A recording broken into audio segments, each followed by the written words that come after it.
സ്തോത്രം.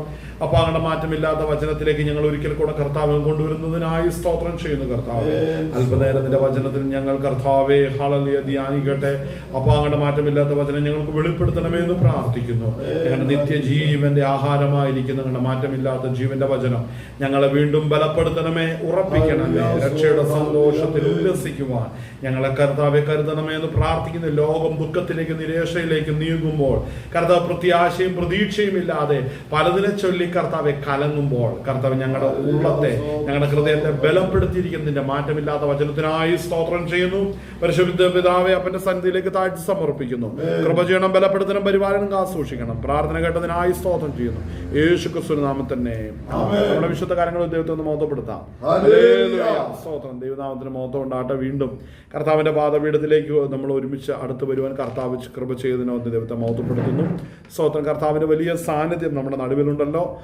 കറണ്ടിൻ്റെതായ പ്രതിസന്ധികളൊക്കെ ഉണ്ട് എങ്കിലും നമ്മുടെ ദൈവസന്നിധിയിൽ പ്രാർത്ഥനയോടും ഒരുക്കത്തോടും കൂടെ ആയിരിക്കാം. നമ്മൾ അല്പനേരം നമുക്ക് ദൈവവചനത്തിൽ നമുക്ക് ചിന്തിക്കുവാൻ ഇടയായി തീരാം.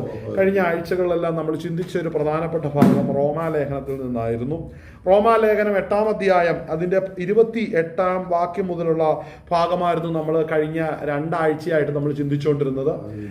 സ്തോത്രം. 8:28 വായിക്കുന്ന, എന്നാൽ ദൈവത്തെ സ്നേഹിക്കുന്നവർക്ക് നിർണയപ്രകാരം വിളിക്കപ്പെട്ടവർക്ക് തന്നെ സകലവും നന്മയ്ക്കായി കൂടി വ്യാപരിക്കുന്നു എന്ന് നാം അറിയുന്നു. ആമേൻ, ഹല്ലേലൂയ. വളരെ അനുഗ്രഹിക്കപ്പെട്ട ഒരു വചനമാണ് നമ്മളിപ്പോൾ വായിച്ചത്. എന്നാൽ ഈ വചനത്തിൽ നിന്ന് നമ്മൾ കഴിഞ്ഞ ആഴ്ചകൾ ചിന്തിച്ചപ്പോൾ നിർണയപ്രകാരം തെരഞ്ഞെടുക്കപ്പെട്ടവരാരാണ്, തെരഞ്ഞെടുക്കപ്പെട്ടവരുടെ ജീവിതത്തിലൂടെ ദൈവം ചെയ്യുന്നത് എന്താണ്, അപ്പോൾ എല്ലാവരും ദൈവത്തിലുള്ളവരാണോ, അപ്പോൾ തെരഞ്ഞെടുക്കപ്പെട്ടവർ മറ്റുള്ളവരിൽ നിന്ന് വ്യത്യസ്തരായിരിക്കുന്നു, എങ്ങനെയൊക്കെ, ഏതൊക്കെ വിധത്തിൽ, ഇതൊക്കെ നമ്മൾ കഴിഞ്ഞ ആഴ്ച നമ്മൾ ചിന്തിക്കാൻ ഇടയായി തീർന്നു. അപ്പോൾ ഇന്ന് പകൽ നേരം നമ്മൾ ഈ വാക്യം നമ്മൾ വായിക്കുമ്പോൾ അതിന്റെ തൊട്ടടുത്ത വാക്യം, അതിന്റെ 29-ാം വാക്യം വായിക്കുന്നത്, അവൻ മുന്നറിഞ്ഞവരെ തന്റെ പുത്രൻ അനേകം സഹോദരന്മാരിൽ ആദിജാതനാകേണ്ടതിന് അവന്റെ സ്വരൂപത്തോട് അനുരൂപരാകുവാൻ മുൻ നിയമിച്ചുമിരിക്കുന്നു. സ്വരൂപത്തോട് അനുരൂപരാകുവാൻ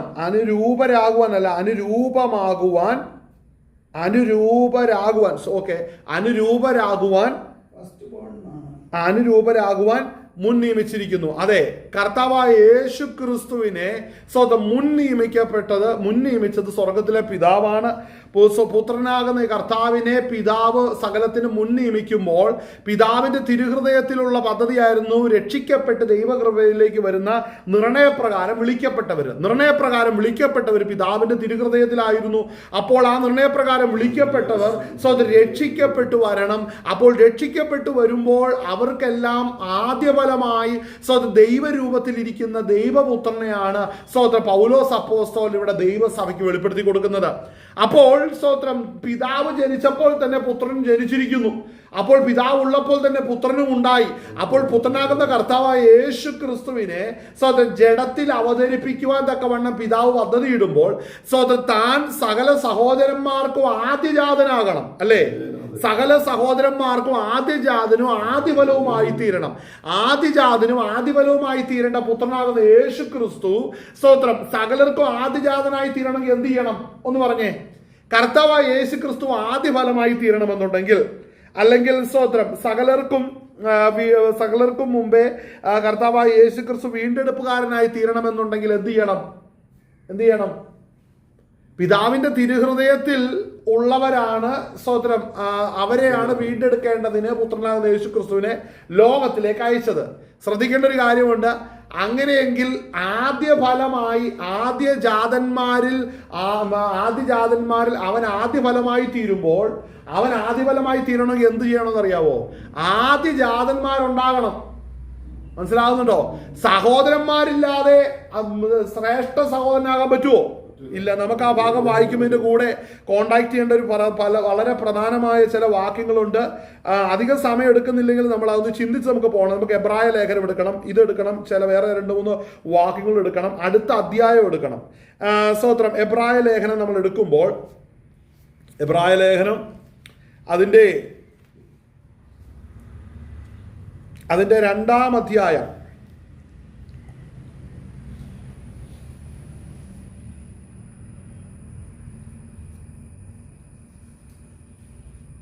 അതിൻ്റെ 2-ാം അധ്യായം സ്തോത്രം അതിൻ്റെ 5-ാം വാക്യം ഒന്ന് വായിച്ചേ. 5-ാം വാക്യം മുതൽ വായിച്ചേ, 2:5 മുതൽ. നാം പ്രസ്താവിക്കുന്ന ഭാവി ലോകത്തെ അവൻ ദൂതന്മാർക്കല്ലോ കീഴ്പ്പെടുത്തിയത്. അതായത് ഈ വാക്യം വായിക്കുമ്പോൾ എഴുതപ്പെടുന്ന സമയത്തും ഇനി മുമ്പോട്ടുള്ള കാലഘട്ടങ്ങളിൽ ഭൂമിയുടെ മേലും സൃഷ്ടികളുടെ മേലുള്ള കാര്യങ്ങൾ അത് കീഴ്പ്പെടുത്തിയിരിക്കുന്നു ദൂതഗണങ്ങൾക്കല്ല. അതിന് കാരണം സ്തോത്രം, നമുക്കറിയാവുന്ന ഏദൻ തോട്ടത്തിന്റെ മുൻ കാലഘട്ടം, അതായത് ഒരു ഭൂമിക്ക് നോഹയുടെ കാലഘട്ടത്തിൽ ഒരു പ്രളയം ഉണ്ടായി. എന്നാൽ ഭൂമി സൃഷ്ടിച്ചതിന് ശേഷം ആദിയിൽ ദൈവം ആകാശവും ഭൂമിയും സൃഷ്ടിച്ചു. അതിനുശേഷം അത് പാഴ് ശൂന്യമായി തീർന്നു. അപ്പൊ ആദിയിൽ ദൈവം ആകാശവും ഭൂമിയും സൃഷ്ടിച്ചു. ആ സൃഷ്ടിയെക്കുറിച്ചും ആ കാലഘട്ടത്തെക്കുറിച്ചും ബൈബിൾ ഒരിടത്തും പറയുന്നില്ല. അതിനുശേഷം അത് പാഴ് ശൂന്യമായി തീർന്നു. ആ പാഴ് ശൂന്യവുമായി തീർന്നപ്പോൾ ശ്രദ്ധിക്കേണ്ട ഒരു കാര്യമുണ്ട്. ആ പാഴ് ശൂന്യവുമായി തീർന്നതിൽ നിന്നാണ് ദൈവം വീണ്ടും റീക്രിയേഷൻ തുടങ്ങുന്നത്. മനസ്സിലാകുന്നുണ്ടോ? വീണ്ടും ഒരു സൃഷ്ടിപ്പിലേക്ക് വരികയാണ്. അതായത് ശൂന്യത്തിൽ നിന്നല്ല, ഉള്ളതിൽ നിന്നൊരു ക്രിയേഷനാണ് വരുത്തുന്നത്. ഉള്ളത് അവിടെ ഓൾറെഡി അവിടെ ഗ്രഹമുണ്ട്. അപ്പൊ അവിടെ തോട്ടത്തെ ഉണ്ടാക്കി അവിടെ മനുഷ്യനെ ആക്കുന്ന രണ്ടാമത്തെ ഒരു പദ്ധതിയിലേക്കാണ് വരുന്നത്. അപ്പോൾ ഇതിന്റെ ഇടയിൽ ആദ്യം ദൈവം ആകാശവും ഭൂമിയും സൃഷ്ടിച്ചു, അത് പിന്നെ പാഴ് ശൂന്യമായി തീർന്നു. ഇതിന്റെ ഇടയിൽ ഇവിടെ സംഭവിച്ചത് ചരിത്രകാരന്മാർ പറയുന്നത്, വേദശാസ്ത്രജ്ഞന്മാർ പറയുന്നൊരു കാര്യം, ഈ ഭൂമിയിൽ ആര് വന്നു വസിച്ചു? ദൂതന്മാർ വന്നു വസിച്ചു. ഈ ഭൂമിയിൽ ലൂസിഫർ ഉൾപ്പെടെ തന്റെ ദൂതന്മാർ ഈ ഭൂമിയിൽ വന്ന് വസിച്ച് ഈ ഭൂമിയെ നശിപ്പിച്ചു. അന്നുണ്ടായിരുന്ന സൃഷ്ടിയെല്ലാം നശിച്ചു പോകാൻ ഇടയായി തീർന്നു. കാര്യം ദൈവത്തിന് വിരോധമായിട്ട് ഈ പറഞ്ഞ ലൂസിഫർ ഈ ഭൂമിയിൽ വസിക്കുമ്പോൾ അവനും അവന്റെ സകല സൈന്യത്തെയും അവന്റെ സകല പദ്ധതികളെയും അവിടെ നിന്ന് ഉണ്ടായി ദൈവസന്നിധിയിൽ യുദ്ധമുണ്ടായി ഇത് തകർന്നു പോയതായിട്ടാണ് ഇതിന്റെ പൂർവ്വകാലത്ത് വരുന്നത്. അപ്പോൾ ആ ചരിത്രത്തെ കുറിച്ചൊന്നും നമുക്കറിയത്തില്ല. അപ്പോൾ ഇവിടെ എബ്രായ ലേഖൻ വീണ്ടും എടുത്തു പറയുന്നൊരു കാര്യം, ഇനി ഭാവി കാലം ആരെ ആശ്രയിച്ചല്ല, ദൂതന്മാരെ ആശ്രയിച്ചല്ല ഇരിക്കുന്നത്. അപ്പോൾ ഇനി ഭാവി കാലത്തെ സ്വന്തം ആരെ ആശ്രയിച്ച ഇരുത്തുന്നതെന്നറിയാമോ? ദൈവപുത്രനാകുന്ന ക്രിസ്തു മുഖാന്തരമാണ് ഇനി ഭാവി കാലം ഇരിക്കുന്നത്. ദൂതന്മാർക്ക് അവിടെ ഒരു റോളുമില്ല, ഒരു സൃഷ്ടിക്കും കാര്യമില്ല. ദൈവപുത്രനെയാണ് ഭാവി കാല വിഷയം സംബന്ധിച്ച് സ്വർഗത്തിലെ പിതാവ് നിയോഗിച്ചാക്കിയിരിക്കുന്നത്. വായിച്ച ഭാഗ്യം വായിച്ചേ. നാം പ്രസ്താവിക്കുന്ന ഭാവി ലോകത്തെ അവൻ ദൂതന്മാർക്കല്ലോ കീഴ്പ്പെടുത്തിയത്. എന്നാൽ മനുഷ്യനെ നീ ഓർക്കേണ്ടതിന് അവൻ എന്ത്? മനുഷ്യപുത്രനെ സന്ദർശിക്കേണ്ടതിന് അവൻ എന്തുമാത്രം? നീ അവനെ ദൂതന്മാരെക്കാൾ അല്പം മാത്രം താഴ്ത്തി. ഇവിടെ ശ്രദ്ധിക്കേണ്ട ഒരു കാര്യമുണ്ട്. ഭാവി കാലത്തെ കീഴ്പ്പെടുത്തിയിരിക്കുന്നത് പുത്രന്റെ കയ്യിലേക്കാണ്. എന്നാൽ പുത്രനെ അതിനുവേണ്ടി ഒരുക്കുവാൻ പിതാവ് എന്ത് ചെയ്തു? ദൂതന്മാരെക്കാൾ അല്പം മാത്രം താഴ്ത്തി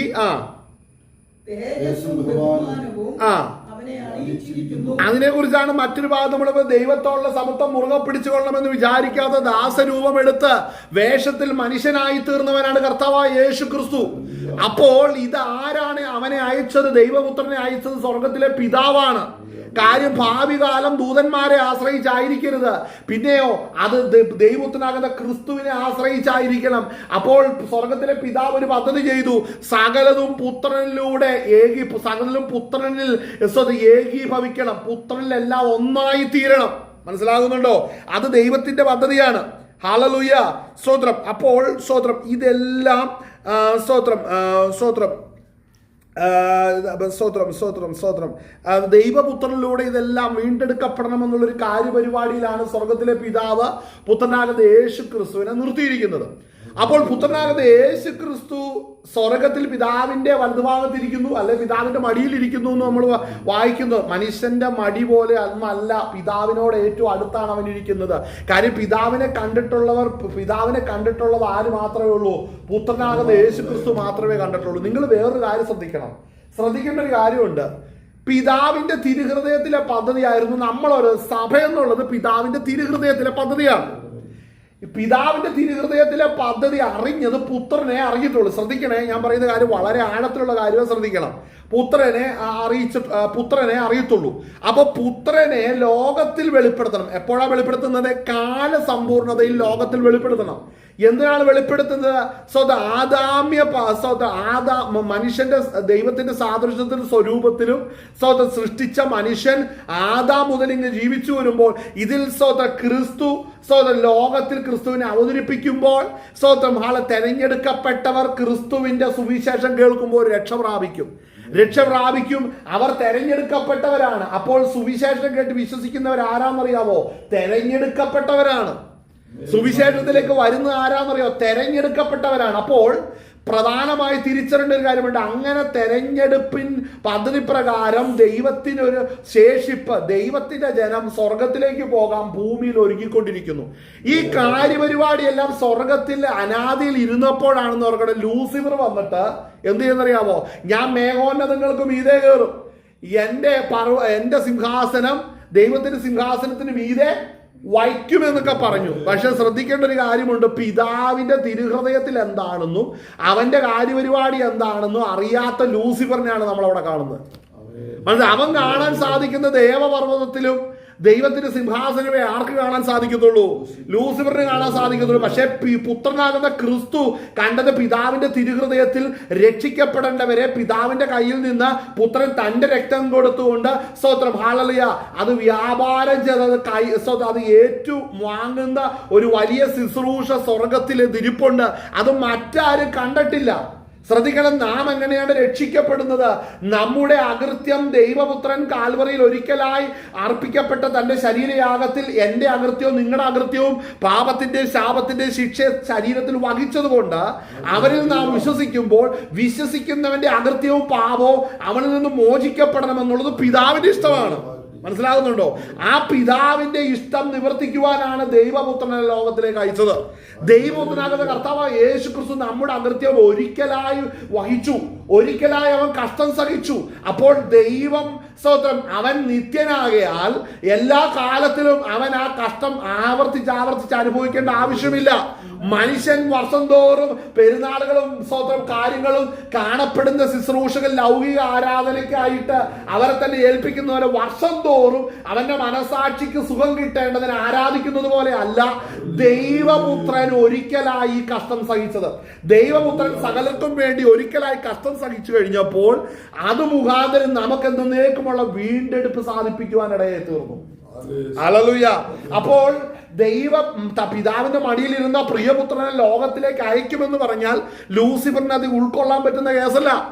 മനസ്സിലാക്കണം, ജഡത്തിൽ ദൈവപുത്രൻ അവിടെ അവതരിക്കും, കന്യയിൽ ഉൽപാദനമാവും, പാപം കൂടാതെ ജനിക്കുമെന്ന് പറഞ്ഞാൽ ലൂസിഫറിനെ തിരിച്ചറിയാൻ കഴിയുന്ന കാര്യമല്ല. ലൂസിഫർ നോക്കുന്നതിന്റെ ആരാധനയിലും ശുശ്രൂഷയിലും പ്രസാദിക്കുന്ന ഒരു ദൈവത്തെയാണ് ആര് കണ്ടിരിക്കുന്നത്? ലൂസിഫർ കണ്ടുള്ളൂ. കൂടുതലൊന്നും ആര് കണ്ടില്ല? ലൂസിഫർ കണ്ടില്ല. അപ്പോൾ മനസ്സിലാക്കണം, പിതാവിന്റെ അനാദി പദ്ധതി ശ്രദ്ധിക്കണം. ഇവൻ പോയാലും ഇവൻ വന്നില്ലെങ്കിലും എനിക്ക് എന്റെ സാദൃശ്യത്തിനും സ്വരൂപത്തിനുമുള്ളവർ എന്റെ പാദപീഠത്തിൽ ഇരുന്ന് എന്നെ ആരാധിക്കണം. അത് ഞാൻ സൃഷ്ടിച്ച ഒരു സൃഷ്ടിയായിട്ടല്ല എന്റെ മുമ്പിൽ ഇരിക്കേണ്ടത്, അവരെന്നെ മക്കളായിട്ടിരിക്കണം. മക്കളുടെ അവകാശം കൊടുത്തുകൊണ്ട് എന്നോടുകൂടെ ഇരിക്കണം. അപ്പോൾ ദൂതൻ ഒരിക്കലും മക്കളുടെ അവകാശം കിട്ടത്തില്ല. മനസ്സിലാവുന്നുണ്ടോ? നമ്മുടെ അവകാശം എത്ര ഉന്നതമാണെന്നറിയാവോ? തിരിച്ചറിയണം. നമ്മൾ ലൂസിഫറിനെ അല്ല അറിയേണ്ടത്, നമ്മൾ അറിയേണ്ടത് കർത്താവിനെയാണ് അറിയേണ്ടത്. ഹല്ലേലൂയ. നമുക്ക് മക്കളുടെ അവകാശമാണ് കർത്താവ് നൽകുന്നത്. ശ്രദ്ധിച്ച നമുക്ക് അടുത്ത വാക്യങ്ങൾ വായിച്ചേ. നീ അവനെ ദൂതന്മാരെക്കാൾ അല്പം മാത്രം താഴ്ത്തി, തേജസ്സും ബഹുമാനവും അവനെ അണിയിച്ചിരിക്കുന്നു.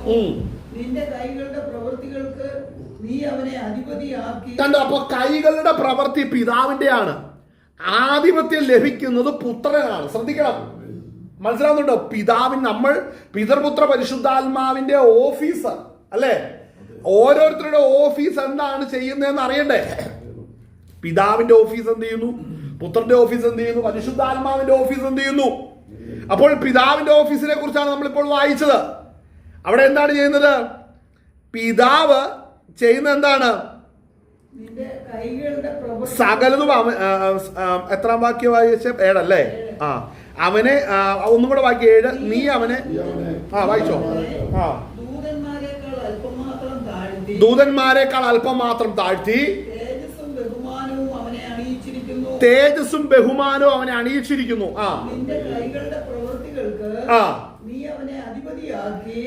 നിന്റെ പ്രവർത്തികൾക്ക് അല്ലേ? നിന്റെ കൈകളുടെ പ്രവൃത്തികൾക്ക് നീ അവനെ അധിപതിയാക്കി. മനസ്സിലാക്കണം.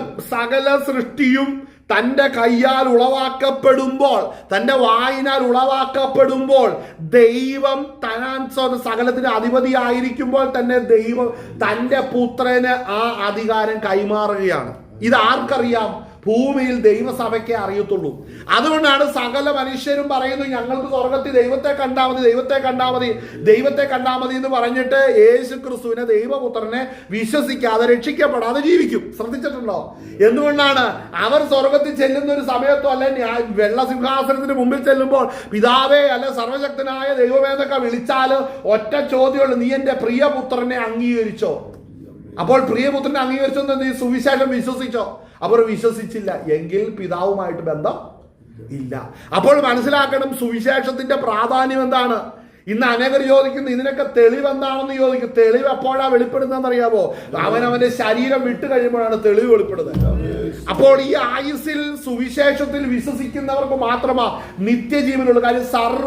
പിതാവായ ദൈവത്തിന്റെ സകല പ്രവർത്തികൾക്കും പുത്രനാകുന്ന യേശു ക്രിസ്തുവിനെയാണ് പിതാവായ ദൈവം അധിപതിയാക്കി വെച്ചിരിക്കുന്നത്. ആമേൻ, ഹല്ലേലൂയ. അപ്പോൾ അവിടെ നമ്മുടെ റോൾ എന്താണ്? അല്ലേ? അവിടെ നമ്മുടെ റോൾ എന്താണ്? അതറിയണ്ടേ? വായിച്ചോ, തുടർന്ന് വായിക്കാൻ പറ്റുമോ? വായിച്ചോ. നീ അവനെ അധിപതിയാക്കി, സകലവും അവന്റെ കാൽ കീഴെ ആക്കിയിരിക്കുന്നു. സകലതും അവന്റെ കാൽ കീഴെ ആക്കി വെച്ചിരിക്കുന്നു എന്ന് ഒരുവൻ ഒരിടത്ത് സാക്ഷ്യം പറയുന്നു. സകലവും അവനെ കീഴാക്കിയതിൽ, സകലതും കീഴാക്കിയതിൽ ഒന്നിനെയും വീട്ടിട്ടില്ല. അടുത്തത് എന്നാൽ ഇപ്പോൾ സകലവും അവന് കീഴ്പ്പെട്ടതായി കാണുന്നില്ല. ശ്രദ്ധിക്കണം, ഈ വാക്യം വായിക്കുമ്പോൾ അതിനോട് ചേർത്ത് വായിക്കണമെന്നാണ് റോമാലേഖനം 8-ാം അധ്യായത്തിന്റെ അകത്ത്. സ്തോത്രം.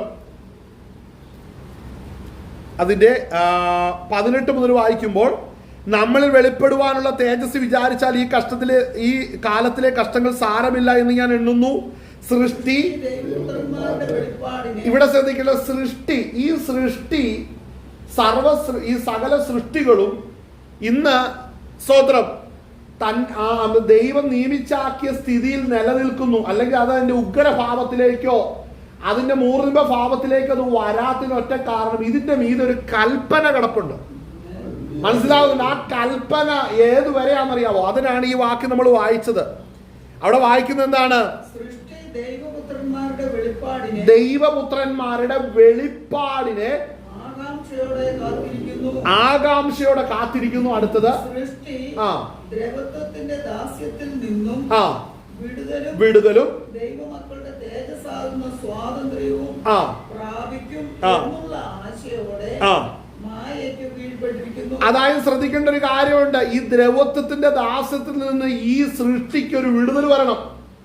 അപ്പോൾ തന്നെ യേശുക്രിസ്തുവിന്റെ രക്തത്താൽ കഴുകപ്പെട്ട് വിളിക്കപ്പെട്ട മൃതന്മാരും തെരഞ്ഞെടുക്കപ്പെട്ടവരുമാകുന്നവർ അവരുടെ ശരീര രൂപാന്തരം പ്രാപിക്കണം. അവിടെ വെച്ച് വേർപിരിയുക.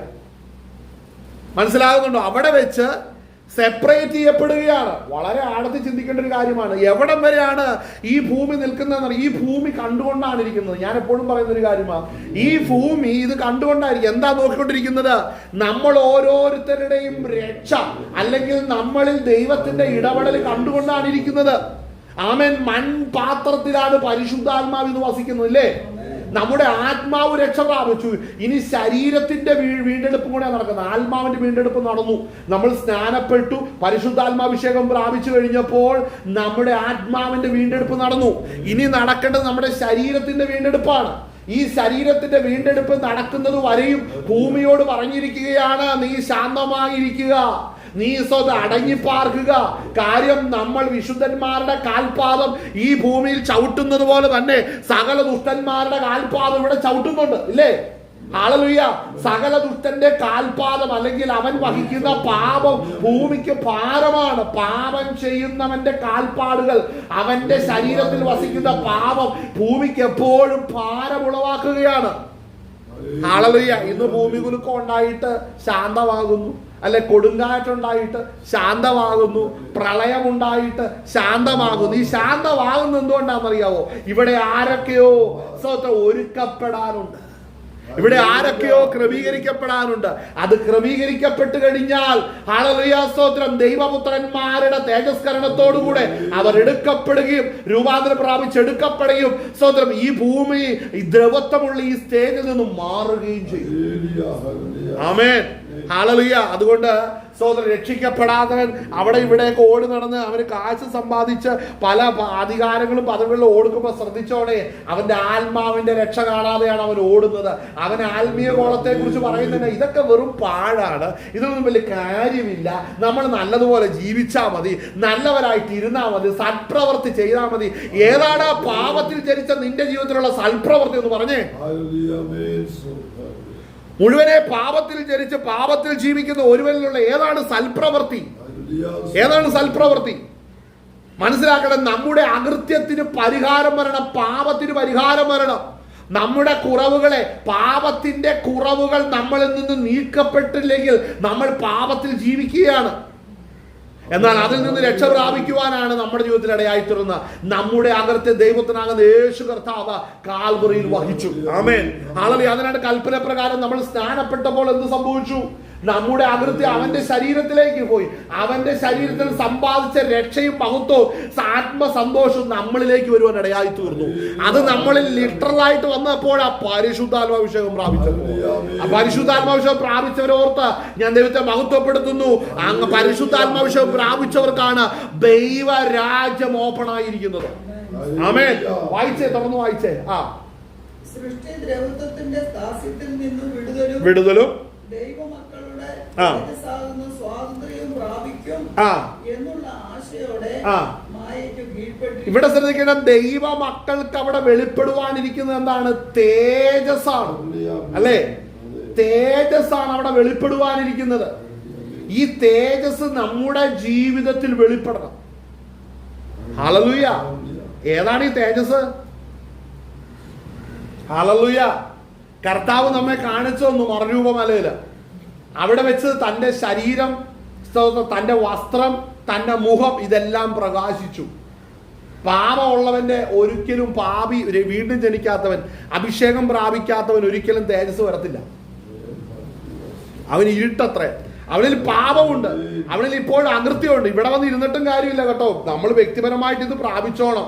കാഹളം ധരിക്കുമ്പോൾ ഒരുക്കപ്പെട്ടിരിക്കുന്നവർ രൂപാന്തരം പ്രാപിക്കും. അവർ രൂപാന്തരം പ്രാപിച്ചെടുക്കപ്പെടും. ഇവിടെ ഇന്നും അത് സഭയുടെ ഏറ്റവും വലിയ ഉത്തരവാദിത്വം എന്നാണെന്നറിയാവോ? എന്നതാ? നിന്നെ വലിയവനാക്കാം. ഇന്ന് ഞാൻ നിന്നെ അങ്ങ് ബുർജ് ഖലീഫയുടെ മേളിൽ കൊണ്ട് നിനക്ക് കൂട് വെച്ച് തരാം. ഇതൊന്നും അല്ല ആരുടെയും ഓഫർ. പിന്നെ എന്നാ ഓഫർ? നിന്റെ ഓഫർ സ്തോത്രം, നിന്നെ ശുദ്ധീകരിക്കണം. കാവളമൊരുങ്ങിൽ നിന്റെ ശരീരവും സ്വതന്ത്രം രൂപാന്തരപ്പെടണം. അതിനായിട്ടാണ് ഈ നാളുകളിൽ ഒരുക്കപ്പെടേണ്ടത്. ആമേൻ. അതുകൊണ്ടാണ് അഭിഷേകത്തിന്റെ നിറവിൽ ആരാധിക്കണം. പരിശുദ്ധാത്മാവിനെ ദുഃഖിപ്പിക്കരുത്. ആത്മാവ് പറയുന്ന അനുസരിക്കണം. അല്ലെങ്കിൽ വ്യത്യസ്തമായ അനുഭവത്തിലാണ് കർത്താവ് കൊണ്ടുപോകുന്നത്. ഹല്ലേലൂയ സ്തോത്രം. ഇന്നും ചിലർക്ക് ക്രിസ്ത്യ ജീവിതത്തിൽ സ്നാനപ്പെട്ടിട്ട് വന്നിട്ട് എങ്ങനെയാ ഇതിനകത്ത് ജീവിക്കേണ്ടതെന്ന് പോലും അറിയത്തില്ല. പരിശുദ്ധാത്മാഭിഷേകം പ്രാപിക്കാത്തവരുണ്ട്. അല്ലെങ്കിൽ അഭിഷേകം പ്രാപിച്ചിട്ട് അതിൽ ഉറപ്പില്ലാത്തവരുണ്ട്. അല്ലെങ്കിൽ ദൈവാത്മാവിന്റെ ആലോചന വ്യക്തിപരമായ ജീവിതത്തിൽ നടക്കാൻ അറിയാൻ മേലാത്തവരുണ്ട്. ശ്രദ്ധിക്കണം, ഇതൊരു മതമല്ല, ഇത് മാർഗം എന്ന് പറഞ്ഞാൽ വ്യക്തിപരമാണ്. ദൈവാത്മാവ് നടത്തപ്പെടണം, പരിശുദ്ധാത്മാവിനാൽ നടത്തപ്പെടണം. ഹല്ലേലൂയ. വായിച്ചേ. സർവ്വസൃഷ്ടിയും ഇന്നുവരെ ഒരുപോലെ ഞരങ്ങി ഇരിക്കുന്നു എന്ന് അറിയുന്നുവല്ലോ. ആത്മാവെന്ന ആദിദാനം ലഭിച്ചിരിക്കുന്ന നാമും നമ്മുടെ ശരീരത്തിന്റെ വീണ്ടെടുപ്പായ പുത്രത്വത്തിന് കാത്തുകൊണ്ട് ഉള്ളിൽ ഞരങ്ങുന്നു. ആമേൻ. സ്തോത്രം. കണ്ടോ, ആ ഉള്ളിൽ ഞരങ്ങുന്ന എന്തുകൊണ്ടാണ്? അല്ലെങ്കിൽ നമ്മുടെ വീണ്ടെടുപ്പ് സാധിക്കുന്നത് വരെയും നമ്മുടെ ജീവിതത്തിൽ ഈ ഞരക്കം വന്നുകൊണ്ടിരിക്കും. എന്താണ് ഈ ഞരക്കം? ഈ ഞരക്കം ഈ ലോകത്തിൽ നമ്മൾ കഷ്ടത അനുഭവിക്കുമ്പോൾ, പ്രയാസപ്പെടുമ്പോഴും നമ്മളുടെ ഉള്ളിലിരിക്കുന്ന ആത്മാവ് നമ്മെ ബലപ്പെടുത്തണം. നിങ്ങൾ ഇതിനുള്ളതല്ല, നിങ്ങൾ ഈ വഴി പോകാനുള്ളതല്ല. അതുകൊണ്ടാണ് നമ്മൾ രക്ഷിക്കപ്പെട്ട് ദൈവകൃപയിലേക്ക് വരുമ്പോൾ നമ്മൾ പിന്നെ ലോകത്തിൽ പണക്കാരനാകാനും ലോകത്തിൽ വലിയവനാകാനും പോയാൽ ഞാൻ പറയാം, ദൈവം നിന്റെ മേല് സ്വർഗത്തിൽ കൊണ്ടുപോകാൻ പദ്ധതി ഇട്ടു, നീ തൊടുന്നതെല്ലാം പരാജയമായി തീരും. കാര്യം ഏറ്റവും വലുതൊന്ന് ദൈവം നിന്നെ കണ്ടിട്ടുണ്ട്, അങ്ങോട്ട് നിന്നെ എത്തിക്കാനാണ് ദൈവം പദ്ധതി ഇടുന്നത്. പക്ഷേ നിന്റെ ജഡമാണ് പറയുന്നത് നീ വലിയവനാക്, പണം കൂട്ട്, കൂമ്പാരമായിട്ട് കൂട്ടിക്കോ എന്ന് പറഞ്ഞ് എപ്പോ നോക്കിയാൽ അവന് ലോകകാര്യം പറയാനേ സമയമുള്ളൂ. കാര്യം രക്ഷിക്കപ്പെട്ടിട്ടില്ല അകത്ത്. മനസ്സിലാവുന്നുണ്ടോ? രക്ഷിക്കപ്പെട്ടെങ്കിലേ ഉയരത്തിലേക്ക് കണ്ണു ഉയർത്തുള്ളൂ. ഇതെല്ലാം എന്തിനാണ്? അപ്പൊ പറയും വേറെ കുറെ പേരൊക്കെ വളർന്നു പോകുന്നു കണ്ടില്ലേ. ഈ കാലഘട്ടത്തിൽ ഒരു വലിയ പ്രശ്നം ഈ കോമ്പറ്റീഷൻ, മത്സരബുദ്ധി. മനസ്സിലാകുന്നുണ്ടോ? ചെറുപ്പം മുതലേ സ്കൂൾ മുതലേ പഠിച്ചു തുടങ്ങും കോമ്പറ്റീഷൻ. അടുത്തിരിക്കുന്നവനെ തോപ്പിക്കാനുള്ള പരിപാടി പഠിച്ച കൊച്ചു പ്രായത്തിലെ ഈ കപടതയും പഠിച്ചാണ് വളർന്നു വരുന്നത് പിള്ളേര്. ആ പിള്ളേരല്ലേ പിന്നെ വളർന്ന് പ്രായമാകുന്നത്. അവര് പ്രായമായി കഴിയുമ്പോഴും ഈ ശാഠ്യവും മത്സരവും ഇതുമൊക്കെ ആയിട്ടാണ് മുമ്പോട്ട് പോകുന്നത്. നീ ക്രിസ്ത്യ ജീവിതത്തിൽ വരുമ്പോഴും ഈ ശാഠ്യവും വൈരാഗ്യ ബുദ്ധിയും ജീവിതത്തിൽ കാണും. ഹല്ലേലൂയ. അതിൽ നിന്നൊരു വലിയ മാറ്റം വരുവാൻ ആഗ്രഹിക്കണം. ആമേൻ. എന്തിനാ? നീ അധ്വാനിക്കണം. നിന്റെ പഴയ സ്വഭാവം കയറി വരുമ്പോൾ അത് നീ പ്രാർത്ഥിച്ച് അതിനെ ശാസിക്കണം. പരിശുദ്ധാത്മാവിന്റെ കൃപയിൽ ആശ്രയിക്കണം. ആളല്ലേ മനസ്സിൽ പലപ്പോഴും വൈരാഗ്യവും ദേഷ്യവും വല്ലാത്ത ദുഃഖവും സങ്കടവും വരുമ്പോൾ ദൈവകൃപയിൽ ആശ്രയിച്ചിട്ട് ഇച്ചിരി കൂടെ കരയാനുള്ള കൃപ തരാനല്ല പറയട്ടെ. കരയാനല്ല, നീ സ്വർഗത്തിലേക്ക് നോക്കണം. നിത്യമായ സന്തോഷത്തിലേക്ക് നോക്കണം. അതിലാണ് ആശ്രയിക്കേണ്ടത്. ഹല്ലേലൂയ. ഇന്ന് പകൽ നേരം ദൈവകൃപയിൽ ആശ്രയിക്കാൻ ഇടയാകട്ടെ. നമുക്ക് എബ്രായ ലേഖനത്തിലേക്ക് നമുക്ക് അവിടെ നമുക്കൊന്ന് മടങ്ങി വരാം. അതിന്റെ 2-ാം അധ്യായം നമ്മൾ വായിച്ചേ. അവിടെ കർത്താവ് യേശുക്രിസ്തുവിനെ കുറിച്ച് ഇവിടെ വായിച്ചു. അവിടെ അതിന്റെ 8-ാം വാക്യം, സകലവും അവന് കീഴാക്കിയതിൽ ഒന്നിനെ കീഴ്പ്പെടുത്താതെ വിട്ടിട്ടില്ല, എന്നാൽ ഇപ്പോൾ സകലവും അവന് കീഴ്പ്പെട്ടതായി കാണുന്നില്ല. അടുത്തത്, എങ്കിലും ദൈവകൃപയാൽ എല്ലാവർക്കും വേണ്ടി മരണം ആസ്വദിക്കുവാൻ ദൂതന്മാരിലും അല്പം ഒരു താഴ്ച വന്നവനായ യേശു മരണം അനുഭവിച്ചതുകൊണ്ട് മഹത്വവും ബഹുമാനവും അണിഞ്ഞതായി നാം കാണുന്നു. കണ്ടോ അവിടെ, എങ്കിലും ദൈവകൃപയാൽ എല്ലാവർക്കും വേണ്ടി മരണം ആസ്വദിക്കുവാൻ ദൂതന്മാരിൽ ഒരല്പം ഒരു താഴ്ച വന്നവനായ യേശു മരണം അനുഭവിച്ചതുകൊണ്ട് അവനെ മഹത്വവും ബഹുമാനവും അണിഞ്ഞവനായി നമ്മൾ രക്ഷിക്കപ്പെട്ട ദൈവകൃപയിൽ വന്നു കഴിഞ്ഞാൽ പിന്നീട് നമ്മൾ ദൈവപുത്രനിലേക്ക് നോക്കണം. നമ്മുടെ പ്രാർത്ഥനയിൽ നമ്മൾ ദൈവപുത്രനിലേക്ക് നോക്കണം. നമ്മൾ ദൈവപുത്രനിലേക്ക് നോക്കേണ്ടത് എന്താണെന്നറിയാവോ? അവൻ പാപമില്ലാത്തവനായിരുന്നു. നമുക്കത് ബാധകമല്ലാത്ത ഇന്നും പാപത്തിലിരിക്കുന്നവനോട് അവൻ പാപമില്ലാത്തവനാന്ന് പറഞ്ഞാൽ അവന് മനസ്സിലാകത്തില്ല. കാര്യം അവനും പാപത്തിലിരിക്കുകയല്ലേ. രക്ഷിക്കപ്പെട്ടവന് മാത്രം പാപമില്ലാത്ത അവസ്ഥ. പാപമില്ലാതിരിക്കുമ്പോൾ പാപികളുടെ കയ്യിലേക്ക് വീഴുന്നതിന്റെ ഭീകരത്വം മനസ്സിലാകണമെന്നുണ്ടെങ്കിൽ രക്ഷിക്കപ്പെട്ടവനെ അത് അറിയത്തുള്ളൂ. ക്രിസ്ത്യാനിയാന്നും പറഞ്ഞുകൊണ്ട് ഏതെങ്കിലും ഒരു ക്രിസ്ത്യൻ പേരുള്ളത് കൊണ്ട് നീ ക്രിസ്ത്യാനി ആകുന്നില്ല. പിന്നെയോ നീ വിശുദ്ധിയിൽ, നീ വീണ്ടും ജനിക്കണം, വിശുദ്ധിയിൽ ജീവിക്കണം. അപ്പോഴാണ് പാപമില്ലാത്തവൻ എന്താണ് അനുഭവിച്ചതെന്ന് മനസ്സിലാകത്തുള്ളൂ. അങ്ങനെ വിശുദ്ധിയിൽ ജീവിക്കാതെയും വീണ്ടും ജനിക്കാതെ ഇരിക്കുന്നത് കൊണ്ടാണ് നിനക്ക് ദൈവപുത്രന്റെ ശരീരയാഗത്തിന്റെ മഹത്വം മനസ്സിലാകാത്തത്. ശ്രദ്ധിക്കേണ്ട ഒരു കാര്യമാണ്. അതുകൊണ്ട് എന്നാന്ന് പറയാ, അവരവരുടെ പ്രശ്നം മാത്രമേ വലുതായിട്ട് കാണുന്നുള്ളൂ. എന്റെ വേദന, എന്റെ ദുഃഖം, എന്റെ പ്രയാസം, ഞാനിങ്ങനെ നിർവികാരതയിൽ ഇരിക്കുന്നത്. എന്തുകൊണ്ടാണ് നിനക്ക് കാൽവറിയിലേക്ക് നോക്കാൻ കഴിയാത്തത്? അതിന് കഴിയാത്തത് നീ നിന്നെ തന്നെ കൂടുതലായിട്ട് സ്നേഹിക്കുന്നുണ്ട്. മനസ്സിലാവുന്നുണ്ടോ? ക്രൂശിലേക്ക് നോക്കണം. നമുക്ക് എന്തുകൊണ്ടത് സാധിക്കാത്തത്? ഞാൻ കരഞ്ഞതുപോലെ, ഹല്ലേലൂയ, എന്റെ കർത്താവ് കരഞ്ഞതുപോലെ ഞാൻ കരഞ്ഞിട്ടില്ലെന്നേ. എന്റെ കർത്താവ് നെടുവീർപ്പെട്ടതുപോലെ ഞാൻ നെടുവീർപ്പെട്ടിട്ടില്ല. പാപം അറിയാത്തവനാണ് പാപത്തിന്റെ ശിക്ഷയാകുന്ന മരണം നേരിട്ട് അനുഭവിക്കാൻ പോകുന്നത്. ഞാൻ അതുപോലെ അല്ലല്ലേ. അപ്പോൾ ഇതൊക്കെ മനസ്സിലാകണമെന്നുണ്ടെങ്കിൽ ദൈവപുത്രനിൽ വീണ്ടും ജനനം പ്രാപിച്ചവർക്ക് അത് മനസ്സിലാകത്തുള്ളൂ. ഹല്ലേലൂയ. വായിച്ചാട്ടെ, തുടർന്ന് വായിച്ചേ. വിശുദ്ധീകരിക്കുന്നവരും വിശുദ്ധീകരിക്കപ്പെടുന്നവർക്കും എല്ലാം ഒരുവനല്ലോ പിതാവ്. അത് ഹേതുവായി അവൻ അവരെ സഹോദരന്മാർ എന്ന് വിളിക്കുവാൻ ലജ്ജിക്കാതെ ഞാൻ നിന്റെ നാമത്തെ എന്റെ സഹോദരൻ. അല്ല, അതിന്റെ ഇടയ്ക്ക് വായിക്കേണ്ട പ്രധാനപ്പെട്ട വാക്യം വായിച്ചില്ല. 10-ാം വാക്യം വായിച്ചില്ല, 9 വായിച്ചുള്ളൂ. എങ്കിലും ദൈവകൃപ എല്ലാവർക്കും വേണ്ടി മരണം ആസ്വദിക്കുവാൻ ദൂതന്മാരിലും ഒരല്പം താഴ്ച വന്നവനായി യേശു മരണം അനുഭവിച്ചതുകൊണ്ട് അവനെ മഹത്വവും ബഹുമാനവും 10-ാം വാക്യം വായിച്ചില്ല. വായിച്ചേ. കണ്ടോ, സകലത്തിന് ലാക്കും. കണ്ടോ, ഇത് നിങ്ങൾ വിശ്വസിക്കണത്. സകലത്തിന് ലാക്കും സകലത്തിന് കാരണഭൂതനുമായവൻ. കണ്ടോ, ഇത് എപ്പോഴാണെന്നറിയാവോ? അനേക പുത്രന്മാരിൽ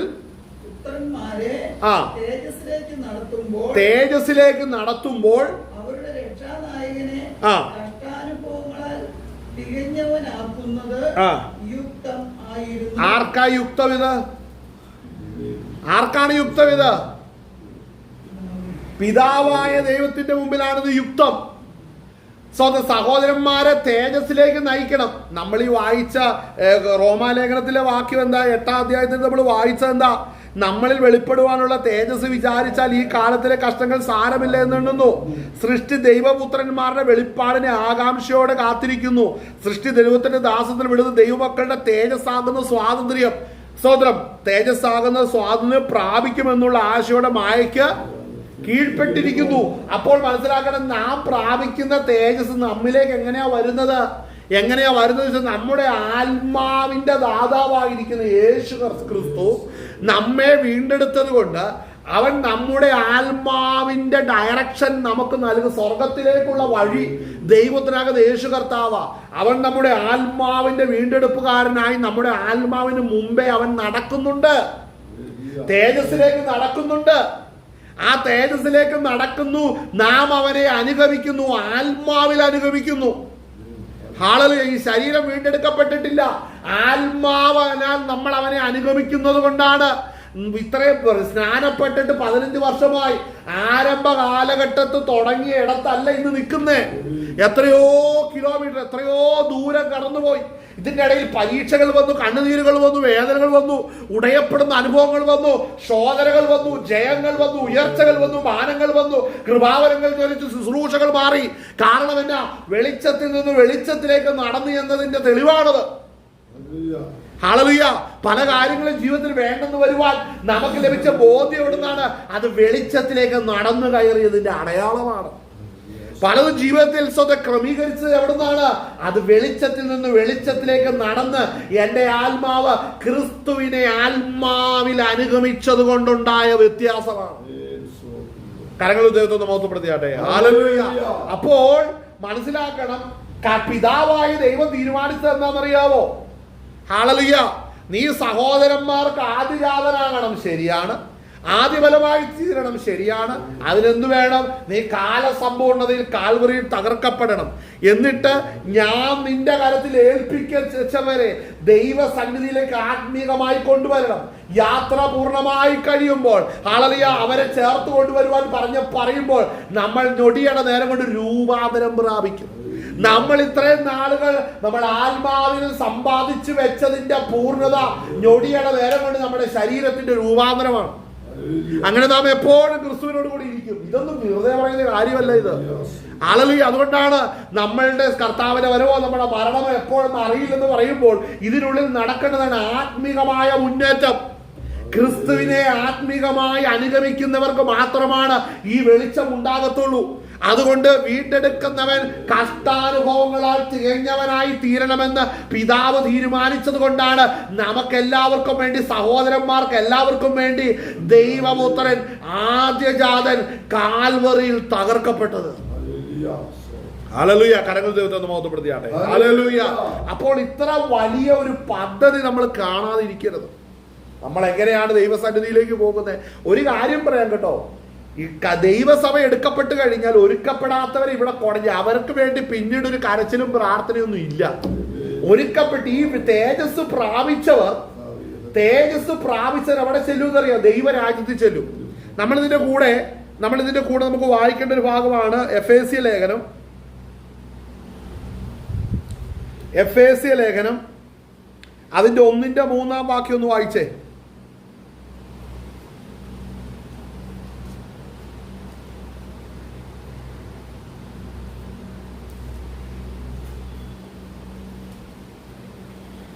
ഹല്ലേലൂയ. വായിച്ചേ. എഫേസ്യ ലേഖനം 1-3. സ്വർഗ്ഗത്തിലെ സകല ആത്മീക അനുഗ്രഹത്താലും നമ്മെ ക്രിസ്തുവിൽ അനുഗ്രഹിച്ചിരിക്കുന്ന നമ്മുടെ കർത്താവായ യേശു ക്രിസ്തുവിന്റെ ദൈവവും പിതാവുമായവൻ വാഴ്ത്തപ്പെട്ടവൻ.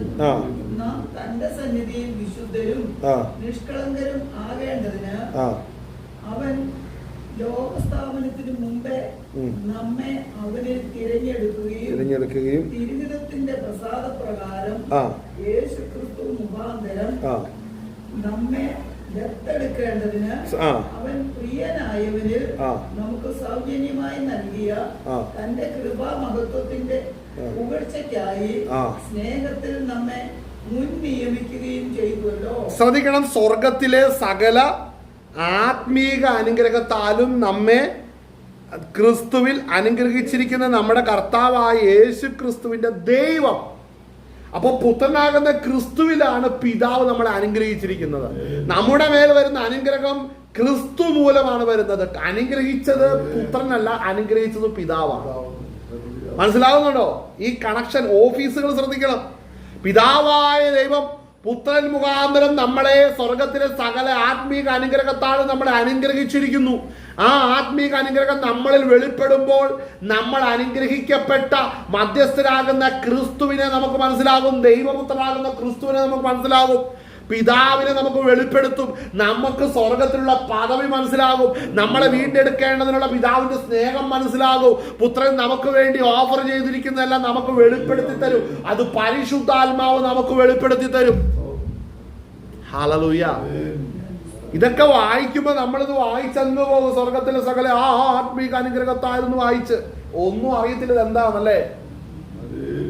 ഹല്ലേലൂയ. നമുക്ക് ഇതിന്റെ കൂടെ ആ എഫേസ്യ ലേഖനം വായിക്കണം. ഇതിന്റെ ഇടയ്ക്ക് മറ്റൊരു വാക്യം നമുക്ക് വായിക്കണം. എടുത്തേ നമ്മുടെ സ്ഥിരം സംഭവം, സ്ഥിരം റെഫറൻസ്. ഹല്ലേലൂയ, സ്തോത്രം. കൊരിന്ത്യ ലേഖനം 2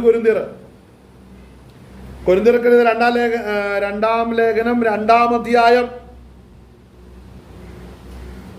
അതിന്റെ 14, 15, 16 വാക്യം വായിച്ചേ.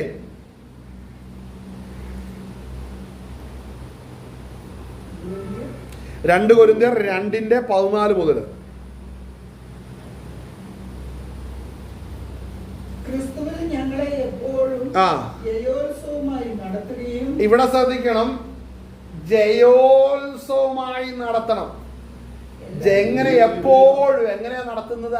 ആത്മാവിൽ ക്രിസ്തുവിനെ അനുഗമിക്കുന്നവർ തേജസ്സിൽ നിന്ന് തേജസ്സിലേക്ക് യാത്ര ചെയ്തുകൊണ്ടിരിക്കുകയാണ്.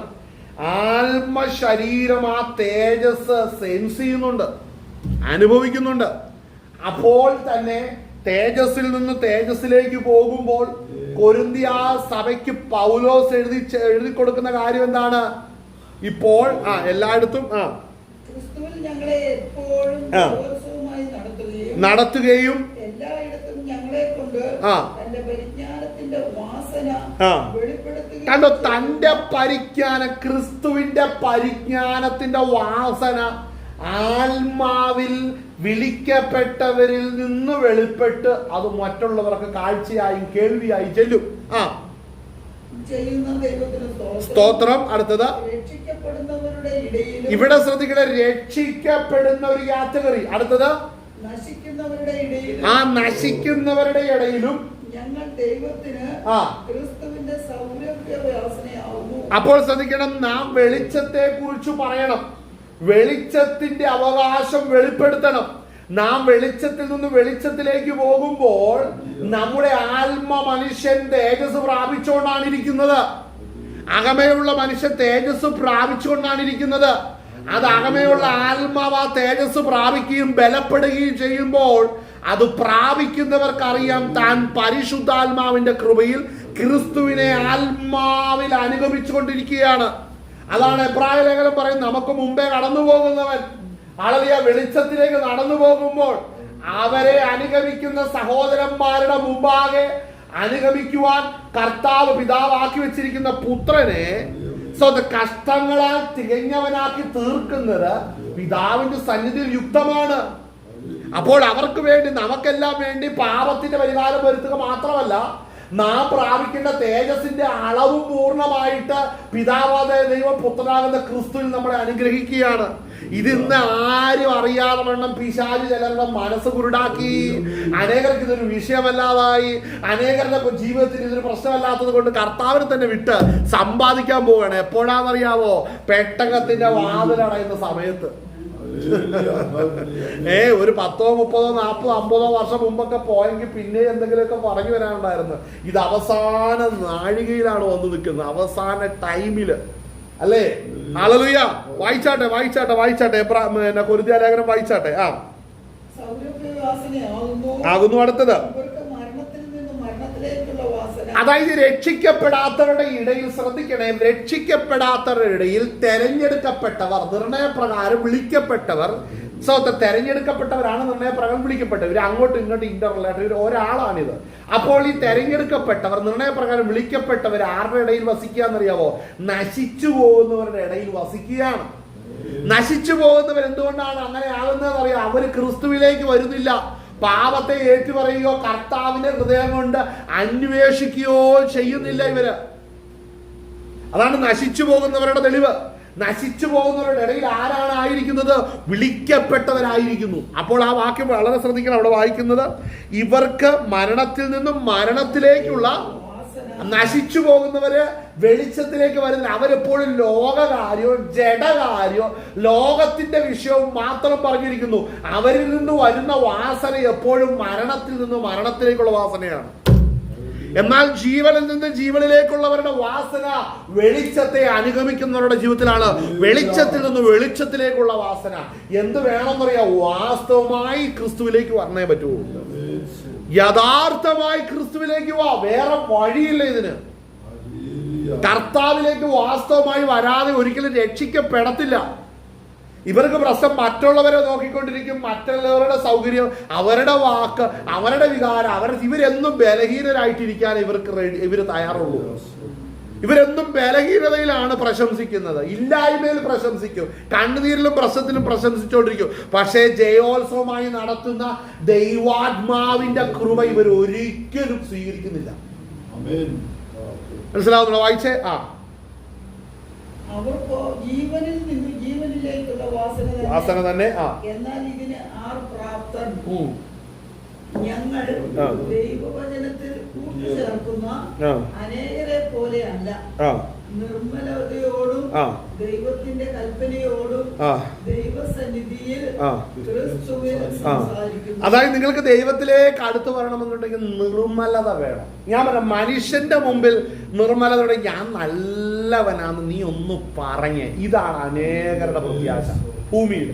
ഞാൻ നല്ലവനാണ്, എന്നെ പോലെ ജഡത്തിലിരിക്കുന്ന മറ്റൊരുത്തൻ പറഞ്ഞ് 10 പേരുടെ മുമ്പിൽ കൊള്ളാം കേട്ടോ, ആള് നല്ല വ്യക്തിയാ, നല്ല സൗമ്യന, ശാന്തന, ഇതുപോലെ ഭക്തനായ മനുഷ്യനെ ഞാൻ കണ്ടിട്ടില്ല. ഇങ്ങനെ വേറൊരുത്തൻ പറയുന്നത് കേൾക്കാൻ വേണ്ടി ചെവി വട്ടം പിടിക്കും. പക്ഷെ ഇവൻ ദൈവസന്നിധിയിൽ നിർമ്മലതയോടെ ചെല്ലത്തില്ല. മനുഷ്യന്റെ മുമ്പിൽ നിർമ്മലത അന്വേഷിക്കുന്ന പോലെ അല്ല കേട്ടോ ദൈവസന്നിധി നിർമ്മലത അന്വേഷിക്കും. ദൈവസന്നിധി ചെന്നാ നീ പണ്ട് മടക്കി വെച്ചത് വരെ തുറന്ന് ക്ലിയർ ചെയ്തിട്ട് അങ്ങോട്ട് കയറ്റത്തുള്ളൂ. പണ്ടേ മൂടിയോ അടച്ചു മൂടിയും വെച്ചതൊക്കെ ക്രമീകരിച്ചാൽ മാത്രമാ ദൈവസന്നിധിയിലേക്കുള്ള പ്രവേശനം ലഭിക്കത്തുള്ളൂ. അതുകൊണ്ട് ദൈവസന്നിധിയിൽ നിർമ്മലരായി തീരുക അതിൻ്റെ അകത്ത് വളരെ ബുദ്ധിമുട്ടുള്ള കാര്യമാണ്. ദൈവസന്നിധി നിർമ്മലരായിരിക്കുക, അല്ലേ? സ്തോത്രം. അപ്പോൾ ആ ഭാഗം വായിക്കുമ്പോൾ തന്നെ മനസ്സിലാകേണ്ടത് നമ്മളിവിടെ സ്തോത്രം നമുക്ക് പ്രാപിച്ചിരിക്കുന്ന തേജസ് ഏത് വിധത്തിലാന്ന് മനസ്സിലാവും. നശിച്ചു പോകുന്നതിന് ഇടയിലാന്ന് ഓർക്കണം. അവർക്ക് മരണത്തിൽ നിന്ന് മരണത്തിലേക്കുള്ള വാസന, നിർണയപ്രകാരം വിളിക്കപ്പെട്ടവർക്ക് ജീവനിൽ നിന്ന് ജീവനിലേക്കുള്ള വാസന. അപ്പോൾ ഇത് ശ്രദ്ധിക്കണം. നമ്മൾ വായിച്ച എബ്രായ ലേഖനം 2-ാം അധ്യായത്തിന്റെ അകത്ത് ഹല്ലേലൂയ അതിന്റെ 10-ാം വാക്യം, സകലത്തിൽ ലാക്കും സകലത്തിന് കാരണഭൂതനുമായ അനേക സഹോദരന്മാരെ തേജസ്സിലേക്ക് നടത്തുമ്പോൾ, അപ്പോൾ തേജസ്സിലേക്ക് നടത്തുക എന്ന് പറയുമ്പോൾ ഇത് ഇന്ന് സ്പിരിച്വൽ ആയിട്ട് ആത്മീകമായിട്ട് നടന്നുകൊണ്ടിരിക്കുകയാണിത്. നമ്മൾ ക്രിസ്തുവിനെ അനുഗമിച്ച് നമ്മൾ ആത്മീക വളർച്ച നടന്നുകൊണ്ടിരിക്കുകയാണ്. ഇത് ലിറ്ററൽ ആയിട്ട് വരുന്നപ്പോഴാണെന്നറിയാവോ? കാഹളം നൊലിച്ച് നമ്മൾ ദൈവസന്നിധി ചേരുമ്പോൾ അന്നിത് ഫിനിഷ് ചെയ്യും. കർത്താവിന്റെ വരവെങ്കിൽ കാഹളം ധ്വനിച്ചു കഴിയുമ്പോൾ ഈ പ്രോസസ്സ് ഇവിടെ തീരും. നമ്മൾ ഇതിന്റെ റിസൾട്ട് മേടിക്കേണ്ടത് സ്വർഗത്തിലേക്ക് കടന്നു ചെല്ലും. അവിടെ ചെല്ലുമ്പോൾ നമ്മളിവിടെ ജീവിച്ചതിനെല്ലാം പ്രതിഫലമാണ് നമ്മളവിടെ മേടിക്കുവാൻ പോകുന്നത്. ശ്രദ്ധിക്കേണ്ട ഒരു കാര്യമുണ്ട്. ഇന്ന് നിന്റെ ആയുസ്സിൽ ജീവനിൽ നിന്ന് ജീവനിലേക്കുള്ള വാസന ഉണ്ടോ? ഉണ്ടോ? ഉണ്ടോ? ഒന്ന് ചിന്തിച്ചേ, പരിശോധിച്ചേ വ്യക്തിപരമായിട്ട്. ഉണ്ടോ? ഹല്ലേലൂയ. ആർക്കും ആരെയും ഞാനിപ്പോ നിങ്ങളെ മാനിച്ചിട്ട് കാര്യമില്ല, നിങ്ങളെ ഉപേക്ഷിച്ചിട്ടും കാര്യമില്ല. എന്താ വേണ്ടത്? നിങ്ങൾ കൃപയിൽ വരാത്രത്തോളം ഈ പറയുന്നതുമായിട്ട് നിങ്ങൾക്ക് ബന്ധം വരുന്നില്ല. അത് വ്യക്തിപരമാണ്. അനേകർ ശുശ്രൂഷിക്കുന്ന വ്യക്തി നല്ല വാക്ക് പറഞ്ഞു, ശുശ്രൂഷിക്കുന്ന വ്യക്തി എന്നെ പരിഗണിച്ചു. ഞാനൊരു കാര്യം പറയാം കേട്ടോ. ഞാൻ കഴിഞ്ഞ ദിവസം എൻ്റെ ഉള്ളിലേക്ക് വന്നൊരു ഭയങ്കര ചിന്ത എന്താണെന്ന് ചോദിച്ചു കഴിഞ്ഞാൽ, ഈ നമ്മളെല്ലാം സമുദായത്തിൽ നിന്ന് വന്നവരാ, അല്ലേ? നമ്മൾ CSI സമുദായത്തിൽ നിന്ന് നമ്മൾ വന്നവരാ. നമ്മൾ അവിടെ നിന്ന് വന്നപ്പോൾ ഞാൻ അവിടെ കണ്ട ഒരു വലിയൊരു പരാജയം വന്നു പറഞ്ഞാൽ ആ പ്രശ്നം ഇന്ന് ഈ പെന്തക്കോസ്ത് സഭയ്ക്ക് അത് കയറിയിട്ടുണ്ട്. അതെന്താന്ന് ചോദിച്ചു കഴിഞ്ഞാൽ ഇപ്പോൾ ഒരു ബിഷപ്പാകട്ടെ അല്ല ഒരു അച്ഛനാകട്ടെ ഒരു പള്ളിയിലേക്ക് വന്നാൽ അവിടെ പുൽപ്പിറ്റിൽ കയറി പ്രസംഗം തുടങ്ങി കഴിഞ്ഞിട്ടുണ്ടെങ്കിൽ ഉണ്ടാകുന്ന കാര്യം എന്നാ, ആ പള്ളിയിലെ പ്രധാനപ്പെട്ട ആ വ്യക്തി അല്ലെ പ്രധാനപ്പെട്ട ഒരു കുടുംബം അല്ലെ പ്രധാനപ്പെട്ട ഏതൊരു ക്യാരക്ടർ കാണുമല്ലോ, ഈ വ്യക്തിയെ ഒന്ന് തൊട്ട് സംസാരിച്ചില്ലെങ്കിൽ അവിടെ ഒരു ഉണർവില്ല. ശ്രദ്ധിച്ചേ അല്ലേ? ബഹുമാനപ്പെട്ട സാറ് അയ്യോ എന്ത് ഭക്തനായിട്ടായിരിക്കുമ്പോൾ സാറ് ഇങ്ങനെ ഇരിക്കുകയാണ്. ഈ ബഹുമാനം മേടിക്കാൻ ചെന്നിരിക്കുന്നവിടെയാ പള്ളിക്ക് അല്ലേ? രക്ഷിക്കപ്പെട്ട് പെന്തക്കോസ്തിന്റെ അനുഭവത്തിൽ വന്നു കഴിയുമ്പോൾ ഇവിടെ വരുമ്പോഴും ചില പാസ്റ്റർമാര് വരുമ്പോൾ എന്നെ കുറിച്ച് 2 വാക്ക് പറഞ്ഞിട്ടല്ലെങ്കിൽ ഒരു സുഖമില്ലല്ലോ.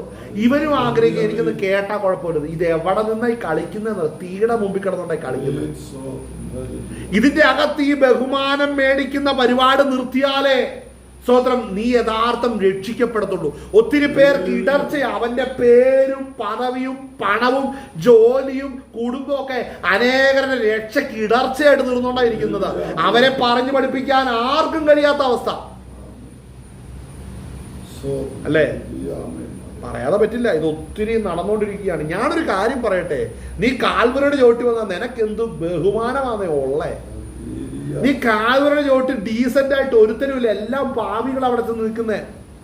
കാൽവരുടെ ചോട്ട് ചെല്ലുന്ന ഒറ്റ കാര്യത്തിലേ ഉള്ളൂ, കർത്താവെ വല്ല വിധേനയും നിന്റെ പകടത്തിൽ എന്നെ ചേർക്കണം. ഇത് പറയാനാ കാൽവരുടെ ചോട്ടിൽ പോകുന്നത്. ഞാൻ പറയുന്നു ഒത്തിരി പെന്തക്കോസ്തുകാർ കാൽവറി ചെന്നിട്ട് വർഷങ്ങളായിട്ടുള്ളത്, കാൽവറിയുടെ അനുഭവം നഷ്ടമായ ഒത്തിരി പേര് അല്ലേ? ഹല്ലേലൂയ. ഇന്ന് അനേകരും ബഹുമാനം, ഇന്ന് ആ പണ്ടത്തെ അവസ്ഥ തന്നെ ഇന്ന് പെന്തക്കോസ്ത് ആരാധനയ്ക്കതുണ്ട്. ചില വ്യക്തികൾ, ചില കുടുംബങ്ങൾ, ചില അവസ്ഥകൾ ഇങ്ങനെ നിൽക്കുകയാണ്. രസം എന്നാന്ന് ചോദിച്ചാൽ ഇപ്പൊ ചിലരുടെ പേര് പറഞ്ഞു, ചിലരുടെ പേര് പറഞ്ഞില്ല. ആ ആഴ്ച മുഴുവൻ പിന്നെ ഈ പറയുന്ന വളരെ എനിക്ക് കേൾക്കണ കാര്യം, എന്റെ കാര്യം പറഞ്ഞില്ല, അവനെ എപ്പോഴും ഉയർത്തുന്നു.